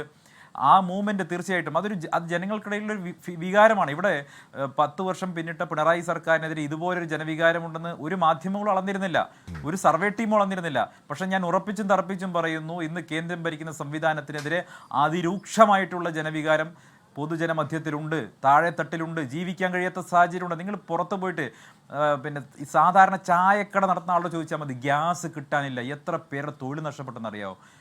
രാവിലെ ആയിക്കഴിഞ്ഞാൽ ചായയും കടിയും കൊടുത്തിരുന്ന 100 കണക്കിന് ചായക്കടകൾ ഈ നാട്ടിലുണ്ടായിരുന്നു. ഇന്ന് പലതും പ്രവർത്തിക്കുന്നില്ല, ഗ്യാസ് കിട്ടാനില്ല, വലിയ പ്രയാസമാണ്. നമ്മൾ ഉപദേശിച്ചത് കൊണ്ട് കാര്യമില്ലല്ലോ. നമ്മൾ പ്രധാനമന്ത്രി വന്ന് ഉപദേശിച്ചത് കൊണ്ട് ഇതൊക്കെ നേരെ എത്രയോ കാലം മുമ്പ്, ഈ യുദ്ധം തുടങ്ങുന്നതിന് മുൻപ് തന്നെ അമേരിക്കയുടെ ഇത്തരത്തിലുള്ള സമ്മർദ്ദത്തിന് വഴങ്ങിക്കഴിഞ്ഞാൽ നമ്മുടെ രാജ്യം വലിയ പ്രതിസന്ധിയിലേക്ക് പോകുമെന്ന് രാഹുൽ ഗാന്ധി പ്രതിപക്ഷ നേതാവ് ഉത്തരവാദിത്തബോധത്തോടെ മുന്നറിയിപ്പ് നൽകിയതാണ്. ആ മുന്നറിയിപ്പിനെ അവഗണിച്ചില്ല. രാഹുൽ ഗാന്ധി എന്തെങ്കിലും പറഞ്ഞാൽ അതിനെ അപ്പോൾ എടുത്ത് ട്രോളുന്നതല്ലാതെ അദ്ദേഹം പറഞ്ഞത് വസ്തുത ഇപ്പോൾ യാഥാർത്ഥ്യമാണ്, ജനങ്ങൾക്ക് ബോധ്യപ്പെടുകയല്ലേ. രാഹുൽ ഗാന്ധി കഴിഞ്ഞ 4-5 മാസം അല്ലെങ്കിൽ കഴിഞ്ഞ 1 വർഷം മുമ്പ് പറഞ്ഞ അതേ കാര്യങ്ങൾ ഇപ്പോൾ സംഭവിക്കുകയാണ്. അതായത് ഇതെല്ലാം മുന്നറിയിപ്പ് കൊടുത്താണ് ഈ സമ്മർദ്ദത്തിന് വഴങ്ങരുത്. ഇതെല്ലാം പറഞ്ഞിട്ടും ഇവിടെ അമേരിക്കൻ സമ്മർദ്ദത്തിന് വഴങ്ങി അമേരിക്കയുടെ ഭരണകൂടത്തിന് മുന്നിൽ കുമ്പിട്ട് നിൽക്കുന്ന ഒരു ഭരണകൂടമായി നമ്മുടെ രാജ്യം മാറുമ്പോൾ നമ്മുടെ ചെറുപ്പക്കാർ രക്തം തിളയ്ക്കുന്ന നമ്മുടെ യുവതലമുറയ്ക്ക് ഈ ഭരണകൂടത്തോടുള്ള ആ അമർഷമാണ് നിങ്ങൾ ഇൻസ്റ്റാഗ്രാമിൽ പോയി നോക്കുമ്പോൾ കാണുന്നത്. ഞാൻ പറയുന്നത് എൻ്റെ ഞാനിങ്ങനെ പറയുന്നത് കേൾക്കുമ്പോൾ പല്ലിറുമുന്ന ഫേസ്ബുക്കിലുള്ള BJPയിലെ ആളുകളുടെ, അതായത് പറയുകയാണെങ്കിൽ ആ അമ്മാവന്മാരുടെ വികാരമല്ല ഞാൻ പറയുന്നത്, മറിച്ച് ഇൻസ്റ്റാഗ്രാമിലേക്ക് നിങ്ങൾ വന്ന് നോക്കണം. അവിടെ കേരളത്തിലെ BJPക്കാർ ശുഷ്കമാണ്. അവിടെ അവർ ശ്രദ്ധിക്കുന്നില്ല. അതുകൊണ്ട് അവർക്ക് ജനവികാരം മനസ്സിലാവുന്നില്ല. അവിടെ പൂർണ്ണമായിട്ടും BJPക്കെതിരായ സംഘപരിവാറിനെതിരായിട്ടുള്ള വികാരമാണ് കുട്ടികൾക്കിടയിലുള്ളത്, ചെറുപ്പക്കാർക്കിടയിലുള്ളത്. അവിടെ രാഹുൽ ഗാന്ധിക്ക് വലിയ തോതിലുള്ള സ്വാധീനമുണ്ട്. ഈ പറയുന്ന ചെറുപ്പക്കാർക്കിടയിൽ, ഈ പറയുന്ന പുതിയ മൂവ്മെൻറ്റുള്ള ചെറുപ്പക്കാർക്കിടയിലെ ഹീറോ എന്ന് പറയുന്നത് രാഹുൽ ഗാന്ധിയാണ്. ഒരു സംശയവും വേണ്ട. അടുത്ത ലോക്സഭാ തെരഞ്ഞെടുപ്പോടുകൂടി ഈ രാജ്യത്തിൽ പുതിയൊരു ജനാധിപത്യത്തിന്റെ ചരിത്രം പിറക്കാൻ പോവുകയാണ്. ഓക്കെ, അതുണ്ടായാലും ഇല്ലെങ്കിലും നേരത്തെ സന്ദീപ് വാര്യർ പറയാൻ തുടങ്ങി, പിന്നെ പറയേണ്ടെന്ന് വെച്ചൊരു വാക്ക് അരാജകത്വം. അതിലേക്ക് എത്താതിരിക്കണമെങ്കിൽ എന്താണ് ഈ കുട്ടികൾ പറയുന്നത് എന്ന് ചെവി തുറന്ന് കേൾക്കണം. അതല്ലാതെ ഇപ്പോൾ ഇനി ഉടനെ അർബൻ നക്സൽ, ഇവർക്ക് വിദേശ ബന്ധം, മറ്റേ ബന്ധം, മറിച്ച ബന്ധം, ഈ പറയുന്ന ജിഹാദികൾ പുഹാദികൾ തുടങ്ങിയ ഡയലോഗുമായി ഇറങ്ങിക്കഴിഞ്ഞാൽ അടിച്ചമർത്താൻ പറ്റുമായിരിക്കും. പക്ഷേ ആ വികാരം അവിടെ അങ്ങനെ നീറി കിടക്കും. 16 മില്യൺ ഫോളോവേഴ്സ് പറഞ്ഞാൽ ചെറിയ കാര്യമല്ല. ഇപ്പോൾ യന്ത്രമാഷെ, ഈ ഭാരതീയ ജനതാ പാർട്ടിക്ക് ബദലല്ലെങ്കിലും കോക്രോച്ച് ജനതാ പാർട്ടി എന്നൊരു കൂട്ടായ്മയെ പറ്റി കേട്ടിരുന്നോ? പുതിയ കാലത്തിലെ കുട്ടികളാണ്, അവരുടെ മൂവ്മെൻ്റാണ്. ട്രോൾ മൂവ്മെൻറ്റിന് കിട്ടുന്ന വലിയ സ്വീകാര്യത നേരത്തെ സന്ദീപ് പറഞ്ഞതുപോലെ ഏതെങ്കിലും തരത്തിലുള്ള ഒരു സൂചന BJPക്ക് നൽകുന്നുണ്ടോ മാഷേ? ഹാഷ്മി, ഇതല്ലേ ജനാധിപത്യത്തിൻ്റെ സൗന്ദര്യം എന്ന് പറയുന്നത്? ഇന്ത്യ രാജ്യത്ത് വിയോജിക്കാനും സംഘടിക്കാനും കൂട്ടായി ആശയപ്രചരണം നടത്താനും അതുമായി മുന്നോട്ട് പോകാനുമുള്ള സ്വാതന്ത്ര്യം അടിയന്തരാവസ്ഥയുടെ കുറച്ച് നാളുകളിൽ തടസ്സപ്പെട്ടുവെങ്കിലും അതിന് പിന്നീട് ഇന്ത്യൻ ജനത തടസ്സമില്ലാതെ അവർക്ക് പ്രോത്സാഹനം നൽകിയിട്ടില്ലേ? 2014 മുതൽ പലരും ഈ തരത്തിൽ ഒരുപാട് സ്വപ്നങ്ങൾ കണ്ടിട്ടുണ്ട് ഹാഷ്മി. അത്തരം സ്വപ്നങ്ങളുടെ ഇന്നത്തെ ഒരുപക്ഷെ ആ സ്വപ്നങ്ങളിലുള്ള കട്ടുറുമ്പുകളായി വരുന്നതും സ്വന്തം കഴിവുകേടിൻ്റെ പല്ലിറുമ്മലുകളും കേൾക്കാതെ പോകുന്നുവോ എന്നാണ് ഈ ചർച്ചയിൽ നമ്മൾ സംശയിക്കേണ്ടത്. നോക്കൂ, 99 തെരഞ്ഞെടുപ്പുകളെ നേരിട്ട് ഇന്നിവിടെ ഘോരഘോരം പ്രസംഗിച്ച് കാഴ്ചവെച്ചിരിക്കുന്ന ഭരണവിരുദ്ധ വികാരത്തിൻ്റെ അല്പം പോലും തങ്ങളുടെ വളയിൽപ്പെടുത്താതെ പരാജയപ്പെട്ടു പോയൊരാശയം ഒട്ടനവധി അവസരങ്ങളുണ്ട് എന്ന് ഇന്ത്യയിലെ മാധ്യമങ്ങൾ കലവറയില്ലാതെ പിന്തുണച്ച അനുഭവം നമ്മുടെ മുമ്പിലില്ലേ ഹാഷ്മി? നോക്കൂ, ഭാരത് ജോഡോ യാത്രയെക്കുറിച്ച് നടന്നപ്പോൾ നമ്മൾ എന്തെല്ലാം സ്വപ്നങ്ങൾ കണ്ടു. പക്ഷേ ഒരു കഴിവ് നഷ്ടപ്പെട്ട ചെറുപ്പക്കാരുടെ നേതൃത്വത്തിൽ ഒരുപറ്റം ആളുകൾ പല്ലിറുമ്മി. G22 എന്ന പേരിൽ അവർ പല്ലിറുമ്മൽ പോലും കേൾക്കാൻ ആളുകളില്ലെന്ന് കഴിഞ്ഞു കലാപം ചെയ്ത് പുറത്തുപോയി. വീണ്ടും നമ്മൾ കേട്ടു ഹാഷ്മി, ബോട്ട് ചോരി യാത്രയുമായി നടന്നപ്പോഴും നമ്മൾ ഒരുപാട് മനക്കോട്ടകൾ പെയ്തു. 2023-24 ഇന്ത്യ മുന്നണിക്ക് നേതൃത്വം കൊടുക്കുമ്പോഴും മാധ്യമങ്ങളുടെ കലവറയില്ലാതെ പിന്തുണയും സ്വപ്നം കാണുന്നത് യാതൊരു അതിർവരമ്പുകളും ഉണ്ടായിരുന്നില്ല. പലപ്പോഴും നമ്മളൊക്കെ സ്വപ്നം കണ്ടപ്പോൾ ഒരു ആദർശത്തിൻ്റെ പരാജയത്തിൻ്റെ പല്ലിറുമൽ കേൾക്കാതെ പോയതിൽ ഇത്തരം ആശ്വാസം കൊള്ളുന്നവരോട് നമുക്ക് സഹതപിക്കാനല്ലേ ഹാഷ്മി കഴിയൂ? ഇവിടെ നമ്മുടെ പ്രതിനിധിയായി പങ്കെടുത്ത യുവ പ്രതിനിധി പറഞ്ഞു കേരളത്തിലും കരുത്താർജിക്കുകയാണ്. ഒരുപക്ഷെ VD സതീശനൊപ്പം നിന്ന് KC വേണുഗോപാലിൻ്റെ പണം പറ്റി ജനവികാരത്തിനെതിരായി വോട്ട് ചെയ്തവരോടുള്ള പല്ലിറുമ്പലും അതും കേൾക്കാതെ പോകുന്നുണ്ടോ കേരളത്തിലെ യുവത്വം എന്ന് ചിന്തിക്കേണ്ടതല്ലേ? ഞങ്ങൾ ഒരു കാര്യമായിട്ട് ഉറക്കെ പറയുന്നു, ഞങ്ങൾ വളരെ പോസിറ്റീവാണ്. ആ കുട്ടികളെ തുറന്ന മനസ്സോടെ കാണുന്നു. പിന്തുണയെയും ഞങ്ങൾ കുറച്ച് കാണുന്നില്ല. ആം ആദ്മി പാർട്ടിയുടെ വളർച്ചയിലും നമ്മളൊക്കെ ഒരുപാട് സ്വപ്നങ്ങൾ കണ്ടിരുന്നു. ലഭ്യമായ വിവരം വെച്ച് ആരാണ് ഹാഷ്മി ഇതിൻ്റെ ഉപയോക്താവ്? അഭിജിത്ത് ദിപ്കർ. അദ്ദേഹത്തിൻ്റെ കഴിവുകളെക്കുറിച്ചൊന്നും ഞാൻ മുന്നോട്ട് വയ്ക്കുന്നില്ല. 2020 മുതൽ 2023 വരെ ആം ആദ്മി പാർട്ടിയുടെ മീഡിയ ക്യാമ്പയിനറും സോഷ്യൽ മീഡിയ ആക്ടിവിസ്റ്റും അതിൻ്റെ എല്ലാ ചുക്കാനും പിടിച്ച പരാജയപ്പെട്ട ഒരു വ്യക്തിയും നേതൃത്വവുമാണോ? ഞങ്ങൾക്ക് ഭയപ്പാടില്ല ഹാഷ്മി. ഉണ്ടാക്കിയ സ്ഥാപകന്റെ ബന്ധമന്വേഷണം പോണ്ട കാര്യമുണ്ടോ? ഭയപ്പാടില്ലെങ്കിൽ പോസിറ്റീവായിട്ടാണ് കാണുന്നതെങ്കിൽ ആ കൂട്ടായ്മയുടെ സ്ഥാപകന്റെ സ്വാഭാവികമല്ലേ ബന്ധങ്ങൾ അന്വേഷിച്ച് പോകേണ്ട കാര്യമുണ്ടോ? അതിലൊരു ഭയമുണ്ട് മാഷേ. ഹാഷ്മി ഞാനൊന്ന് പൂർത്തിയാക്കിക്കോട്ടെ. ഞാൻ ആരെയും കുറച്ച് കാണുന്നില്ല ഹാഷ്മി. പക്ഷേ ഇന്നലകളുടെ ചരിത്രങ്ങളും ഇന്നലകളുടെ പ്രവർത്തനങ്ങളും കഴിവുകളും മാറ്റുരയ്ക്കപ്പെടുക തന്നെ ചെയ്യുകയില്ലേ? ഞാൻ താങ്കൾ എന്തിനാണ് വക്കാലത്തെടുക്കുന്നതെന്ന് എനിക്കറിയില്ല. അവരുടെ ഒപ്പം ഇന്ത്യ രാജ്യത്തെ ജനങ്ങൾ നിൽക്കുമെങ്കിൽ ഇന്ത്യ രാജ്യത്ത് ഒരു അട്ടിമറിക്ക് അവർക്ക് സ്വാധീനവും കെൽപ്പുമുണ്ടെങ്കിൽ ഭാരത ജനത ആഗ്രഹിക്കുന്നതല്ലേ അത്? അങ്ങനെയുള്ള ആഗ്രഹത്തിൻ്റെ പൂർത്തീകരണമല്ലേ ഇന്ത്യ രാജ്യത്തുണ്ടാകുന്ന ഭരണമാറ്റങ്ങളെല്ലാം? 2014 മുതൽ അങ്ങനെ സ്വപ്നം കണ്ടത് എവിടെയൊക്കെ എത്തി എന്നതാണ് ഞാൻ ചൂണ്ടിക്കാണിക്കുന്നത്. മാത്രമല്ല ഇതൊരു സെക്ടർ പൊളിറ്റിക്കൽ മൂവ്മെൻ്റ് ആണ് എന്ന് അവർ തന്നെ പറയുന്നു. അതിന് രാഷ്ട്രീയ രൂപമുണ്ടോ, ആശയപരമായ കമ്മിറ്റ്മെൻ്റ് ഉണ്ടോ എന്ന് നമുക്കറിയില്ല ഹാഷ്മി. AAP വന്നപ്പോഴും നമ്മളുടെ സ്വപ്നങ്ങളും സങ്കല്പങ്ങളും ഇതൊക്കെയായിരുന്നു. ഒരുപറ്റം ആളുകളുടെ വിജയങ്ങളും സ്വാധീനിക്കാനും അവർക്ക് കഴിഞ്ഞിരുന്നു. പക്ഷേ അത് അല്പകാലത്തേക്ക് ഉണ്ടായിരുന്ന ഒരു പൊട്ടിമുളക്കലായിരുന്നു എന്ന് നമ്മളെ സാക്ഷ്യപ്പെടുത്തിയതല്ലേ ഹാഷ്മി? ഞാൻ ഇവരെ കുറച്ച് കാണുന്നില്ല ഹാഷ്മി. അതിന്റെ പുറകിൽ പ്രവർത്തിക്കുന്ന ആളുകളുടെ സ്വീകാര്യത കുറച്ചോണം കഴിയില്ല. നമുക്ക് മനസ്സിലാവാത്ത മറ്റൊരു ലോകവും ഒക്കെ ആണെന്ന് പറഞ്ഞാൽ പോലും 10-16 മില്യൺ ഫോളോവേഴ്സ് എനിക്കുള്ള വിയോജിപ്പുകളല്ലല്ലോ ജനങ്ങളുടെ വിയോജിപ്പ് എന്ന് പറയുന്നത്. ഹാഷ്മിയെ പോലുള്ള ആളുകൾക്ക് അതിന് പിന്തുണ കൊടുക്കാം, എന്നെ പോലുള്ള ആളുകൾക്ക് അതിനെ നല്ല രീതിയിൽ കാണാം. മറ്റു ചിലർക്ക് അവരുടെ മണ്ണിലെ ആനന്ദിലേക്ക് പോയാൽ കുറച്ചുകൂടി ഇൻട്രസ്റ്റിംഗ് ആയ ഒരു കാര്യമൊക്കെ കേൾക്കാമായിരുന്നു. പക്ഷേ ദൗർഭാഗ്യവശാൽ സമയം കിട്ടുന്നു. ക്ഷമിക്കണം ആനന്ദ് കുറച്ചുകൂടി. എന്തായാലും 16 മില്യൺ ഫോളോവേഴ്സാണ്. അത് നമ്മൾ ചർച്ച തുടങ്ങിയ നിയമസഭയിൽ ആണെങ്കിൽ കൂടിയും ഈ മൂവ്മെൻറ്റിനെ കാണാതിരിക്കാൻ കഴിയില്ല. അത് ട്രോളാണെങ്കിലും തമാശയാണെങ്കിലും അത് എന്താണ്, അത് കേരളത്തിലേക്ക് വരുമ്പോൾ കൂറാച്ചി പാർട്ടി ഓഫ് കേരള എന്നൊക്കെ തമാശക്കൊക്കെ പറയുന്നെങ്കിൽ കൂടിയും കേരളത്തിലും ഉണ്ടാവുന്നു അതിന് ഫോളോവേഴ്സ്. രാജ്യവ്യാപകമായി ഇപ്പോൾ സസ്പെൻഡ് ചെയ്യപ്പെട്ട ചാനൽ പുനഃസ്ഥാപിച്ച് ഏതാണ്ട് 3-4 മണിക്കൂറേ ആവുന്നുള്ളൂ. ഇപ്പോൾ തന്നെ 1 ലക്ഷത്തിനടുത്ത് അതിന് ഫോളോവേഴ്സ് ആവാൻ പോകുന്നുണ്ട്. അപ്പോൾ അടിത്തട്ടിലെ എന്തോ ഒരു വികാരത്തിൻ്റെ സൂചനയാണ്. അത് കാണേണ്ടവർ കാണേണ്ട പോലെ കണ്ടാൽ അവർക്ക് നന്ന്. എൻകൗണ്ടർ പൂർണ്ണമാകുന്നു. ചർച്ചയിൽ പങ്കെടുത്ത എല്ലാവർക്കും നന്ദി. പ്രിയ പ്രേക്ഷകർക്ക് ശുഭരാത്രി.